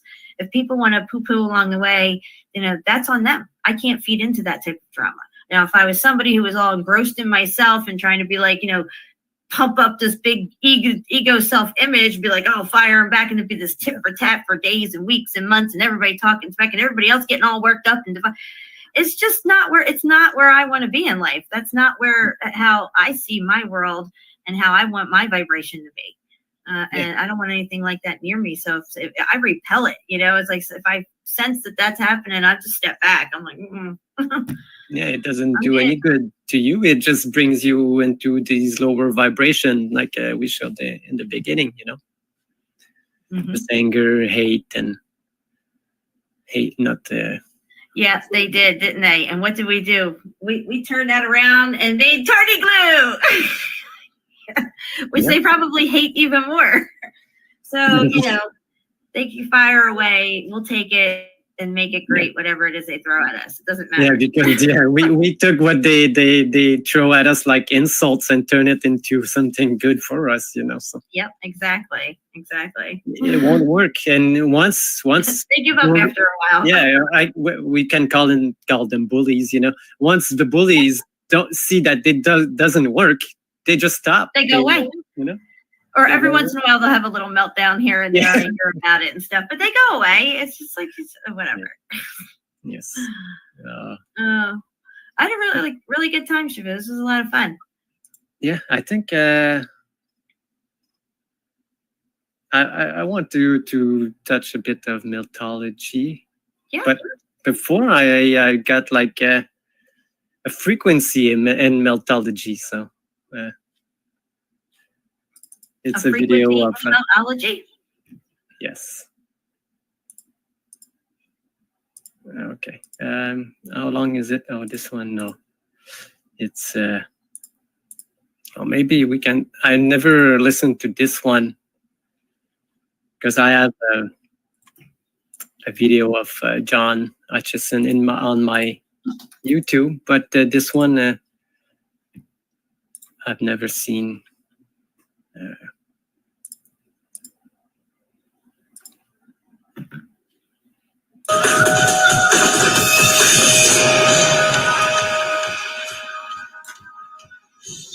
I don't know if he got like the same. Harness an untapped force in the universe.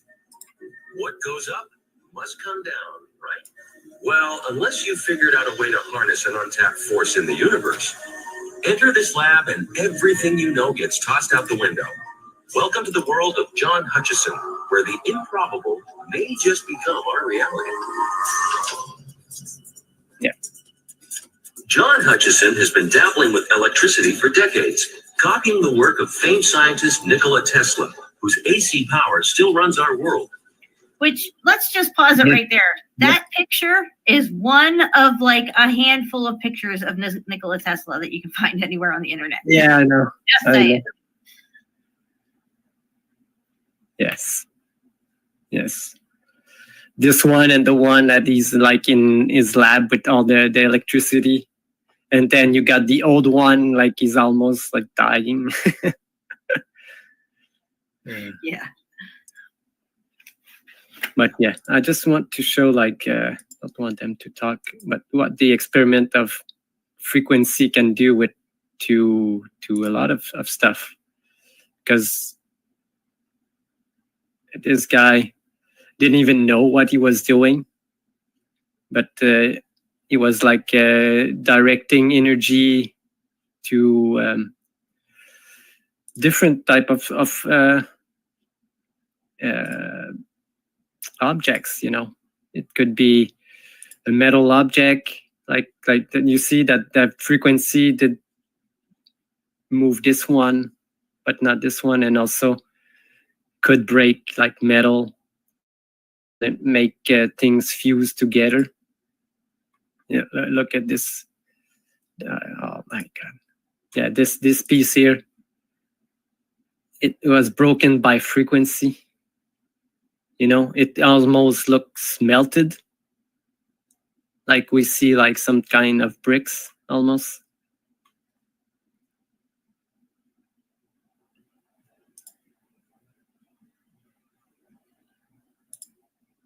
And also liquids can turn liquid into solids or just old. The same one, but what happened to this guy? Because this is how you explain how can a brick change into something else just by frequency. Exactly. Because look, this thing became like, look at this liquid. The metal melts too, doesn't it? Yes.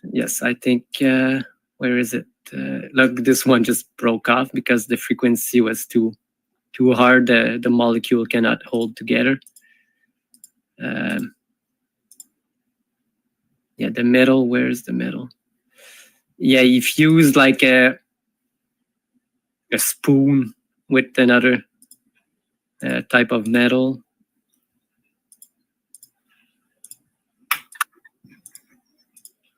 And this guy cannot even reproduce today what he did because he doesn't have like all the thing that he found. Because when he first built this stuff, he took parts from old warships that were decommissioned.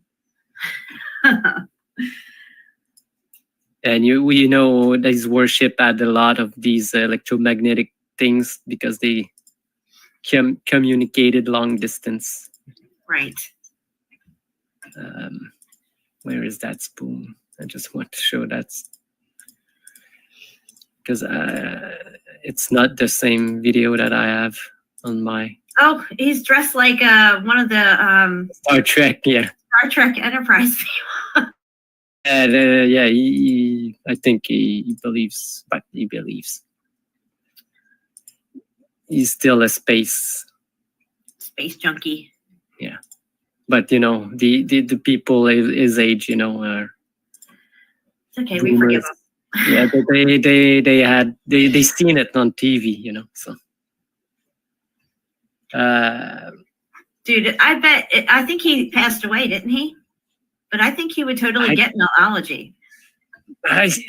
You know what? I've heard a show maybe a month ago. They said it was John Hutchison and his wife talking, but I've seen many videos of John before. He sounded really different. His laugh was different.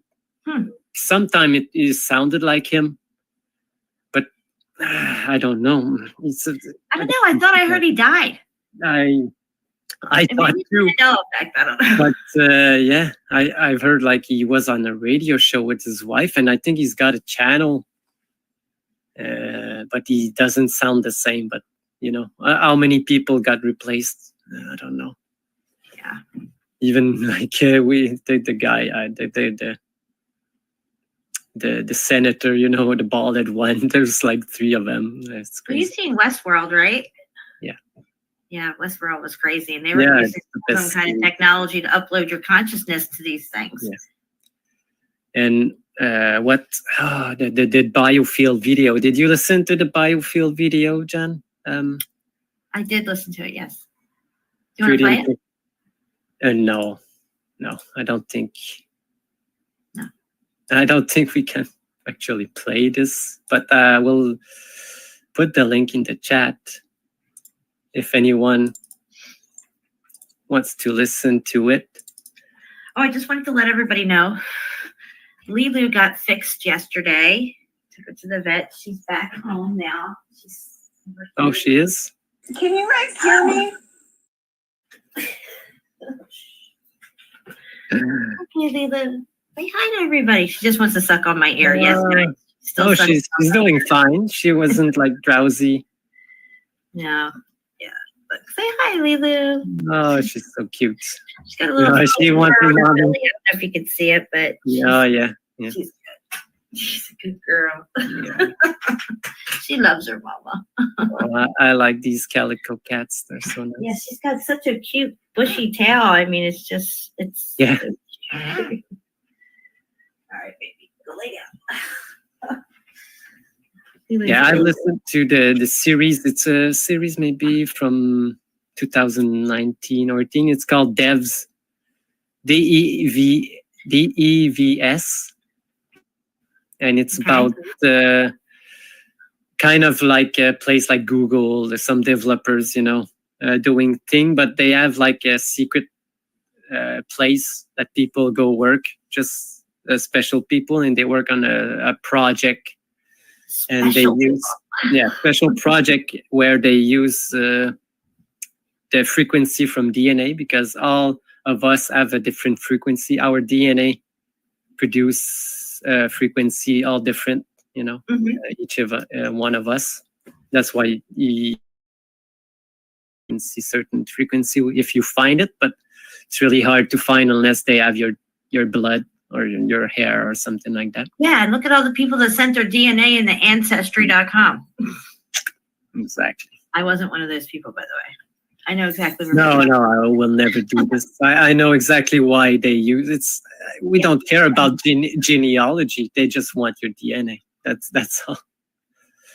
But why? Maybe they want to have your frequency, you know. I once heard that in Google buildings, you have to give your DNA to work at Google, and No, really?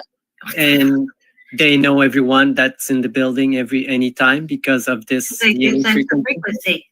Yeah, I've heard of it. If it is it true? I probably because I've read like. I've given over my DNA. No, but if you won't give it up, they will come and take it. No, there's people that go around and collect DNA that is just left by humans through the course of our reality here. Like, say if my hair went out the window, there'd be somebody that could collect that and keep it for themselves as just like, I forget what they call it, some kind of DNA, environmental DNA or something like that. Yeah. You know, like say if you picked your fingernail or something, or you even spit on the ground even, you know, or your gum, you spit your gum out. Yeah. But you know the stories of the voodoo dolls, but it's the same process, you know, because the frequency, just like the DJ column, the same one reacts with it, you know, your own frequency, you know, if you do something to something that has the same frequency, you know, it can hurt you or make you good in some way.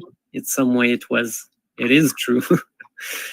But at one point I don't know, but I think we can communicate with each other with the same frequency in an instant if we knew how to do it, first of all. Exactly. It's like we could tune into each other's frequency. Yeah, we wouldn't need telephones. We would have telepathy. Yeah, telekinesis, like that. Telekinesis, all this stuff. Yeah, they have us using everything externally, even flying in airplanes. It's ridiculous. You can astro travel. Yes. You know, but they have put our thoughts in a box, and so we have trouble breaking out of it now. Yeah. But the big thing that it's I don't know if you know about broadband frequencies and low band frequencies. Like let's take your radio station, like the AM frequencies that now have abolished. Remember when you passed through power lines, if you were on AM, the energy from the power lines could get to in your radio, and you heard it. Right. But you know why? Because the AM frequencies are broadband, and they take a lot of place in the airways, and there's no more space for small frequencies, and that's why they had to take it out. And maybe that's why they had to take out all the buildings, because the frequency that they did inhibit their own frequencies that they wanted you to buy, you know, like the radio station and all this stuff. It's probably one other reason that they took out all the energy grid from these buildings. Mm-hmm. So, I agree 100%. I do have one more thing to screen share before we get out of here. I'm just going to go into a screen share real quick. It has nothing to do with the topic we're talking about, but it does have to do with Vesuvius. And I was talking about, the different buildings on Vesuvius and stuff a few live streams ago. We were looking at my other Pompeii site. But this one here actually shows the other buildings. Now, I showed this one up here and what it looked like after they bombed it, which they say it went off in 44, but they actually bombed it. Yeah. And but over here you can see the upper station. Again, this building is not new. It's quite old looking. You can see that there's some bricks missing here. Whatever outer coating paint or whatever was on it is coming off the outer plaster and stuff. You can see you're really, really high up here. Look down here, you can see the Gulf of Naples. And also there is this one, which is another building that was up there that's no longer there. That's just jutting out of the side of this supposed volcano.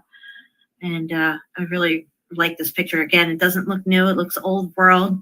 It's got brick. It's got whitewash coating over top of it, some kind of whitewash plaster over it. Yeah.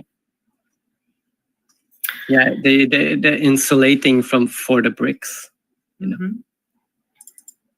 So yeah, I wanted to show that, and because I never got to show that before, and I just found the site again. There you go. Okay. Oh, that's it. Yeah, that's Okay. it. I'll just go into. Field trip to Vesuvius, Johnny. Yes, that, and then we're off to the Amalfi Coast, and then we're going to go to Tenerife, Canary Islands. After we hit Santorini and Crete. Yes. All right. On the last show, I was talking about villages that got flooded by dams. And I found this one this week. And look at this. This is what's left today. Just this spire here. But look at this again. All this like mud and stuff, just like we saw in the other. But look at what it looks like before, It was really old. So are they saying that when they flooded it, all this stuff washed away and that's why it's flat now? No. They dismantled the city before they flooded it. They dismantled the city before. Look at this here, this giant wall left. They just destroyed all of it. Oh, yeah, I see the roofs off and everything now. Okay, good. I got it big. Yep. Yeah, wow. Look. But again, there's still some. But at one point, they just sanitized the entire location. And you can see some still remaining, but it just is filled with mud. You see, look, that's what it looks like. But I have, you see these graves are the people that die when they flood because they didn't care. What? Yeah, Jen, I have I will show you the video. Somebody made a documentary about this place, but there's a preview. I will play it. It shows everything.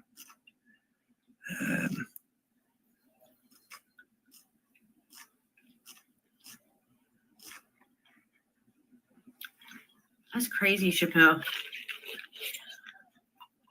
Yeah, look at this village again. And now there's only... And they have reproduced... this is, the entire village. You can see the towers here. Right. Okay. Wow. But now the water, the ground is at this level, you see? Right. Because all of this is under... but it's just buried. This is what they have remade one on the new village that is higher now. But this is the only thing that's left. But I found how many villages and towns are just gone like that? I found so many, Jen. I didn't even was searching for them.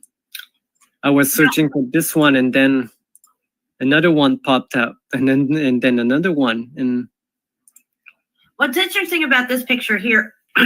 Which one? This one? Go back. This one? Yeah. The black conical roof. If this melted down more, would that be black runny stuff running down it, maybe? Yes. Yes, probably. Probably, Jen. Yep. All of this. Look, this is all it looks now. So, do you think this is sediment from the water that washed in over that, or did they sand and stuff there? Yeah, I think it's rubble from all of this, what they destroyed. Also, Gotcha. Because look at this one; it's already melted over. You can see an old wall here. Wow. Probably really older building, but look, they started destroying all of it. And this is Because look, there's still stuff everywhere. Wow. Yeah. All right. It's amazing that tower stayed standing now. I mean, that's really well built. Yeah. And look, the water was coming, but still, it wasn't destroyed yet. See? Yeah. And they just open up and Wow, this look is at that. this is what they found today. Red brick. Yeah, red brick and openings to underground, like even the people that died. Wow. And this is the dam. This is the overflows of water for the dam. Right. This was the premiere of the documentary I'm talking about. But yeah, look, remains of pillars. Wow. Like metal was twisted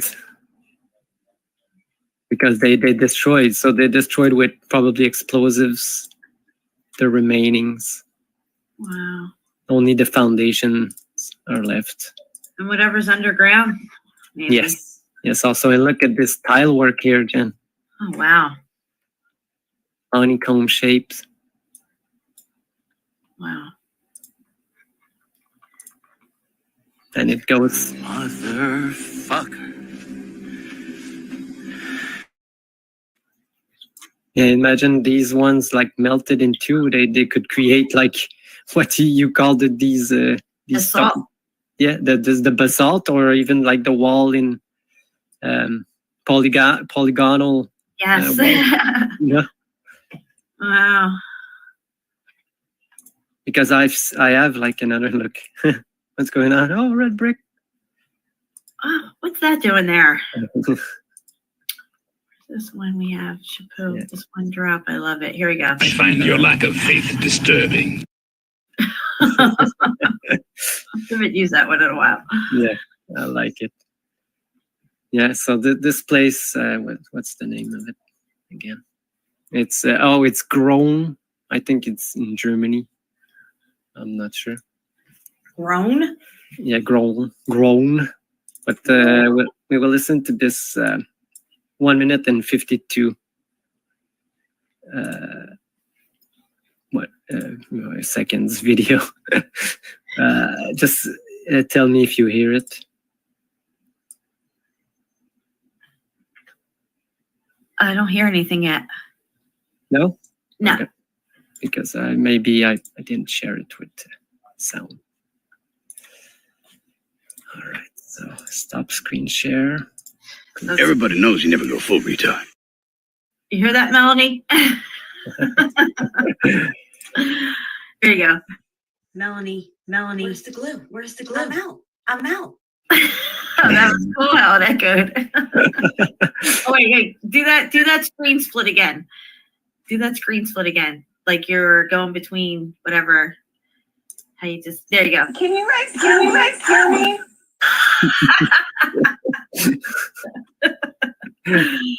Oh, that was cool. Thank you, SHEPU. Thank you, Melanie. Okay. All right, do you hear? Yes. Look at the background. Crazy melted.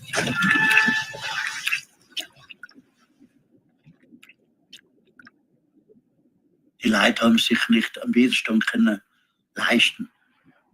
I know it's in kein German. Verständnis gehabt. Seit der Diktatur.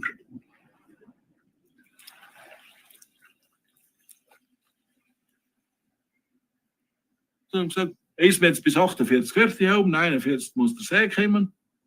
Haben wir die Termine gesetzt und dann ist die Montag. Yeah, look, do you hear me, Jen? Can you hear me? Yes, I hear you. I hear you, Melanie. I wake up in the middle of the night saying, I hear you, Melanie.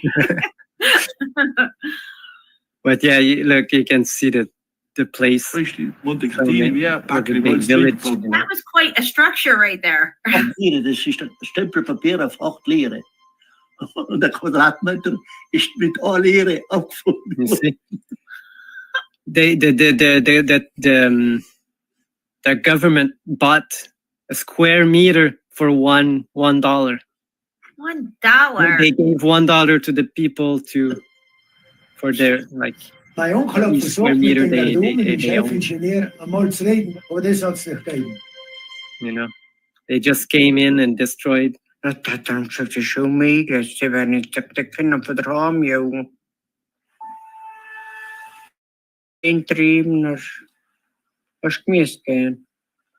They didn't want to go. They just flooded. You know, just same thing that happened in Hawaii. You know, they didn't want to go. They just flooded it. So they had to go. You know, they couldn't live anymore. Und da jetzt etwas Positives an den See zu finden. Oder das gut zu heißen, dass das jetzt genutzt wird. Alles ist untergegangen. Gar alles. Was wir gewöhnt sein gewesen, das ist alles verschwunden. Well, there were some good shoes he had on. Go back and let me see his shoes again. Them Germans, they know how to make shoes. Yeah. Was wir gewöhnt sein gewesen. Look at the boots he's got on. They got nice tread and everything. Oh yeah, yeah. Nice, nicely made. Das ist alles verschwunden. But yeah, just to say again, what government and cities would do just to make some money. They don't care. They don't really care. It's crazy. Michael Jackson said they don't care about you. Yeah. No. About us. Motherfucking titty sucking two ball bitch. Yeah. And so many other places I've seen, like I can show like really quick another. Bullshit.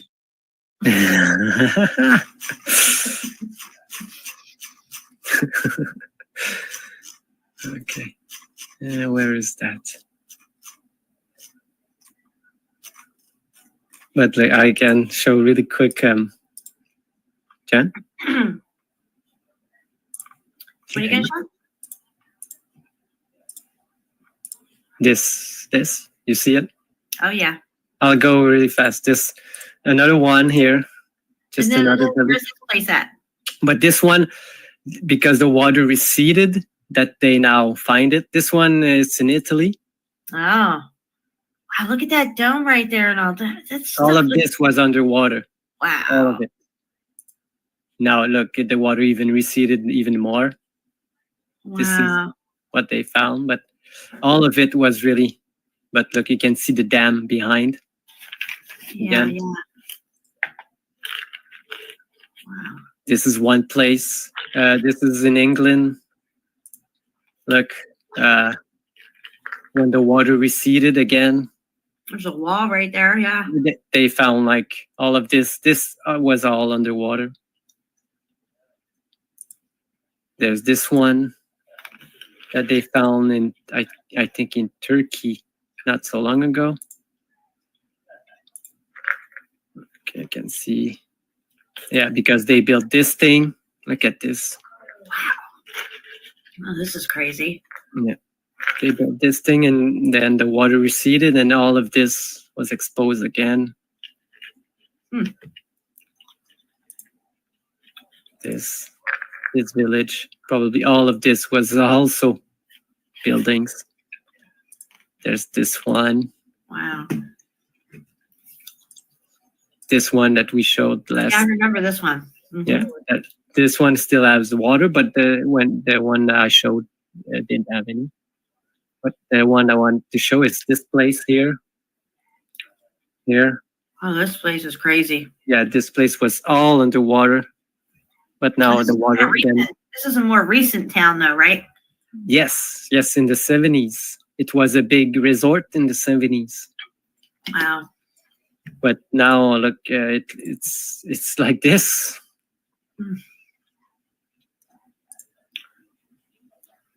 Again, because they built the dam higher up,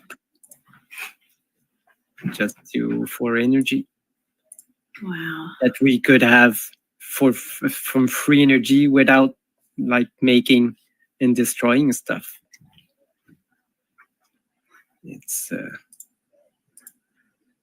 and look at this slab right in the tree. It's crazy. But here, yeah, look. This is the right view that he's looking at. I got you. Yeah. Wow. This is what it looked like in the 70s, maybe 60s, Crazy. 60s, 70s. Yeah.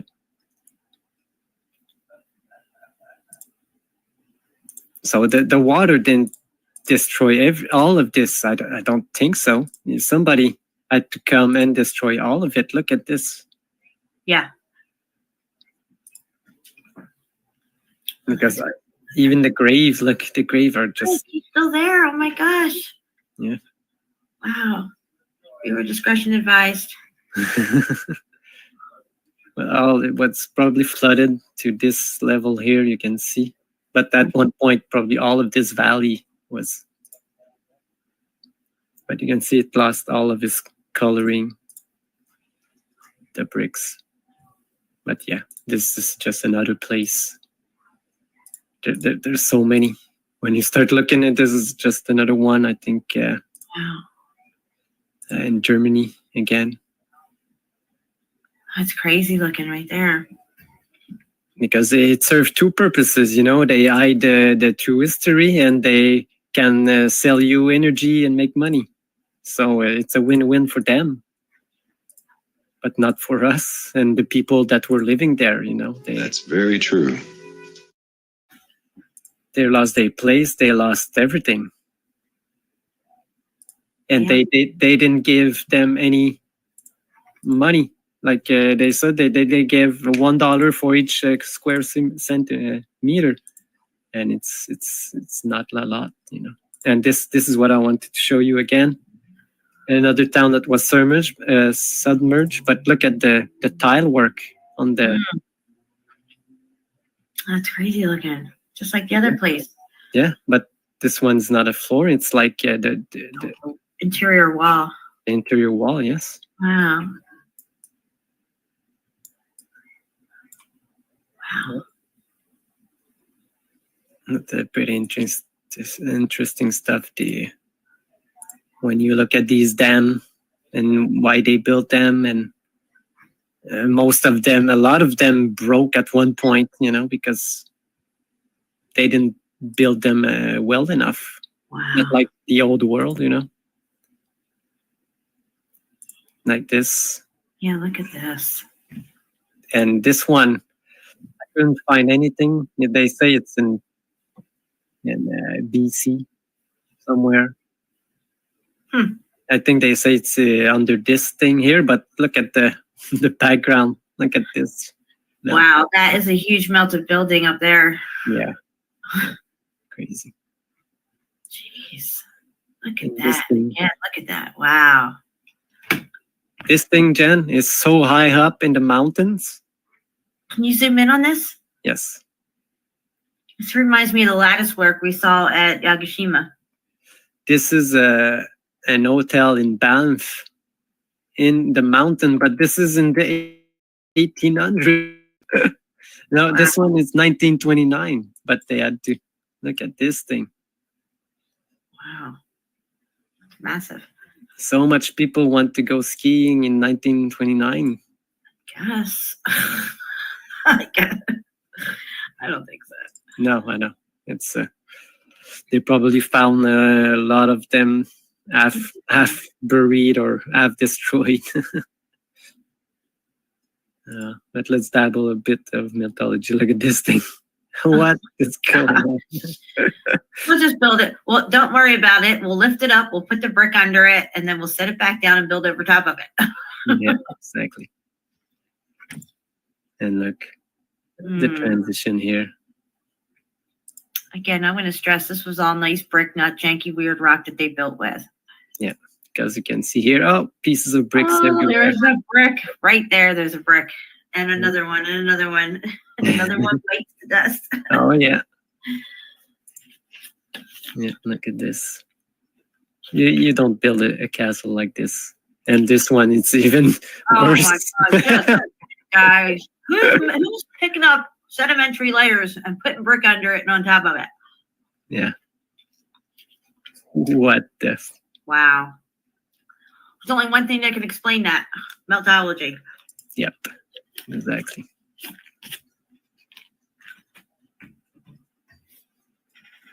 Well, I think. The jackwagon geologist is going to explain that. Yeah. He's going to get slammed right into the archaeologist, and they're going to lose consciousness because they hit each other so hard. Yeah.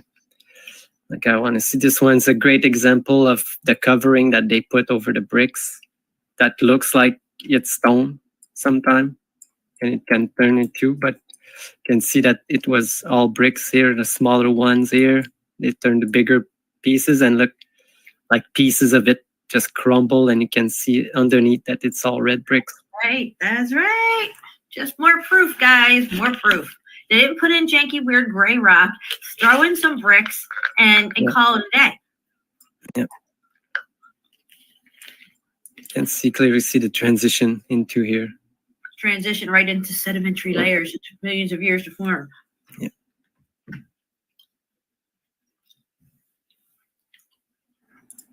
Look at that. Go back a picture. Yeah, this. That. Again, I just want to stress you can still see the parallel running lines of where these bricks are. They call them sedimentary layers, but what we're seeing as layering is actually brick layers. Yeah. Even melted, muffed up, and going slate, they still hold their parallel running lines, which they call now sedimentary layers. Yeah.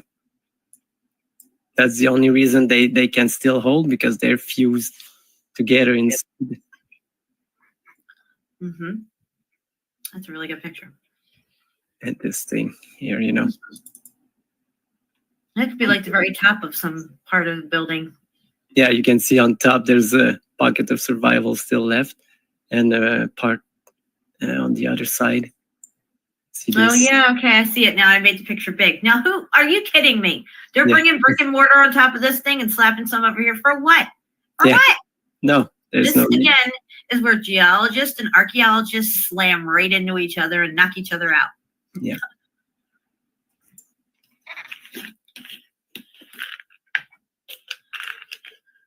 And this one just make it make sense. Yeah, make that make sense, please. Look at this. What happened? What's this one also? The interior part of it, you know, it's just became one piece. Yeah. Yeah. Be interesting to go inside and see the back side of it. Yeah, I think. Yeah, I don't know. What is that? Natural bricks on the ground? Is there a volcano nearby? Yeah. Spitting out bricks. Yeah, volcanoes are everywhere. See that one.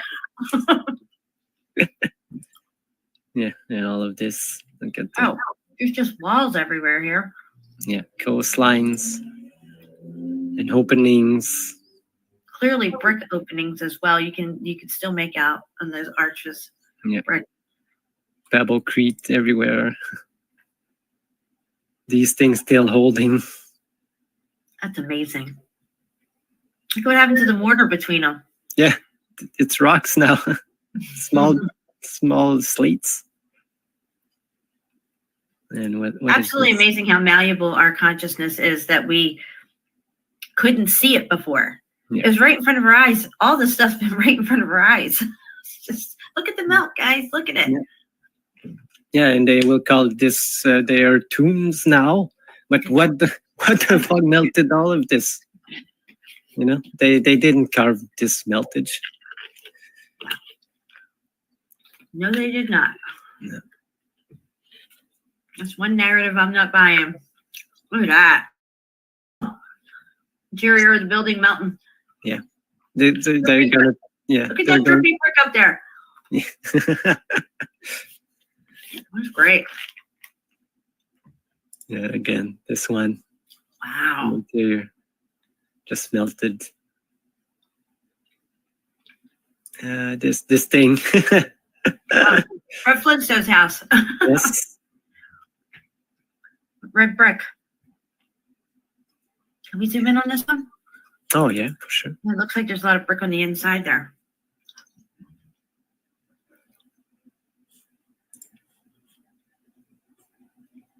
What's that, a windbreaker? Yeah.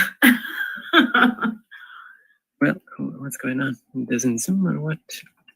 Because look, you can see the brick transitioning on the far right-hand side. Far right-hand side. Yeah, keep moving over the other way. The other way. The other right. The other way. There you go. Yeah. Right there. Look at that. And there's brick inside. You can see the brick inside. I mean, this is just amazing evidence. And then they got a windbreaker right here. Yeah, you see this thing, this arch that is abnormal. But it's this one. Look. Oh, okay. Yeah. Wow. Here you can see it here.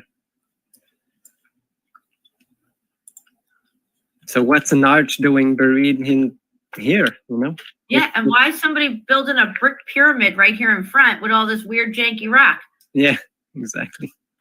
You can still see the brick lines. Mm-hmm. This is just a building that just tumbled over, you know? Yeah, pretty much. Yeah, this is the pyramid. That was to block the wind coming in this big gaping hole behind us. Yes. Honey, can you build me a windbreaker? I like mine a little on the melty side. Yeah. Like ladder cone-ish. Yeah. And build me some benches in front of the house, you know. Look at these remains. Yeah, these are just places that I found like Oh, go back one picture. That was while great. searching. This Look one? at that. No, the other one you just run. Oh, just that one. Yeah. Let me make this big. This reminds me of those futuristic cities that we were looking at with the layered buildings. Oh, okay, this, yeah. Yes, this is very reminiscent of that. Wow. That's crazy. I think I should, yeah. You can really see that brick layer in there. That's so cool. Yeah. See, under the rock curtain, you can make out the layers up top too. So part of the rock curtain fell off up top right there, and you can see the layers just like between the two thick ones down here. Yeah. So this thick grayish material that we're seeing is rock curtained over more of these brick layers that we see squished between them. Yeah, exactly. That's really cool. Yeah, we can go to. We need a chisel. Yeah. This Where you at, Kairos? Same place again, just another section of it. This one, you know, you go on the side. This is Jen? Okay.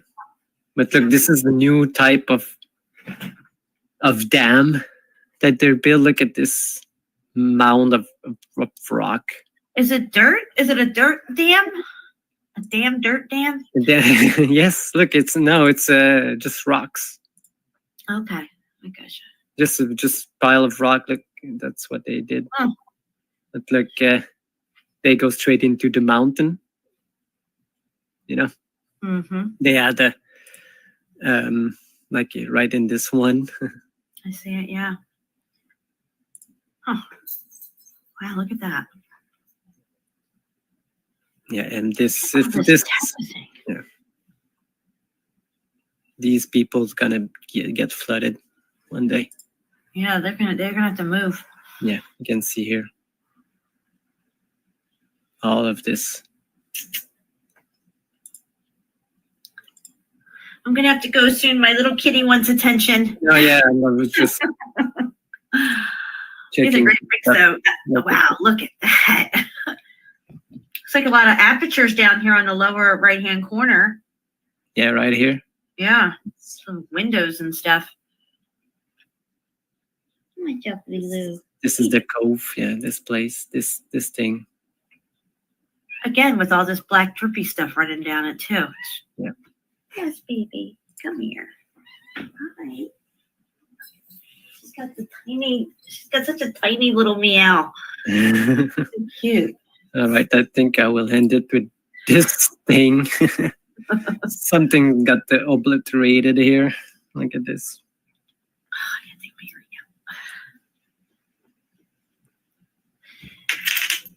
Yeah, that thing is melted down and out. like many places that we see this type of, there's like some kind of river going all over it, but if you can see it, it's all rubble of some sort. There's this structure everywhere around this place. You can clearly see lines here. But yeah. All right. So I think she wants attention. I can't deny her anymore. She gets all really just on me. Yeah.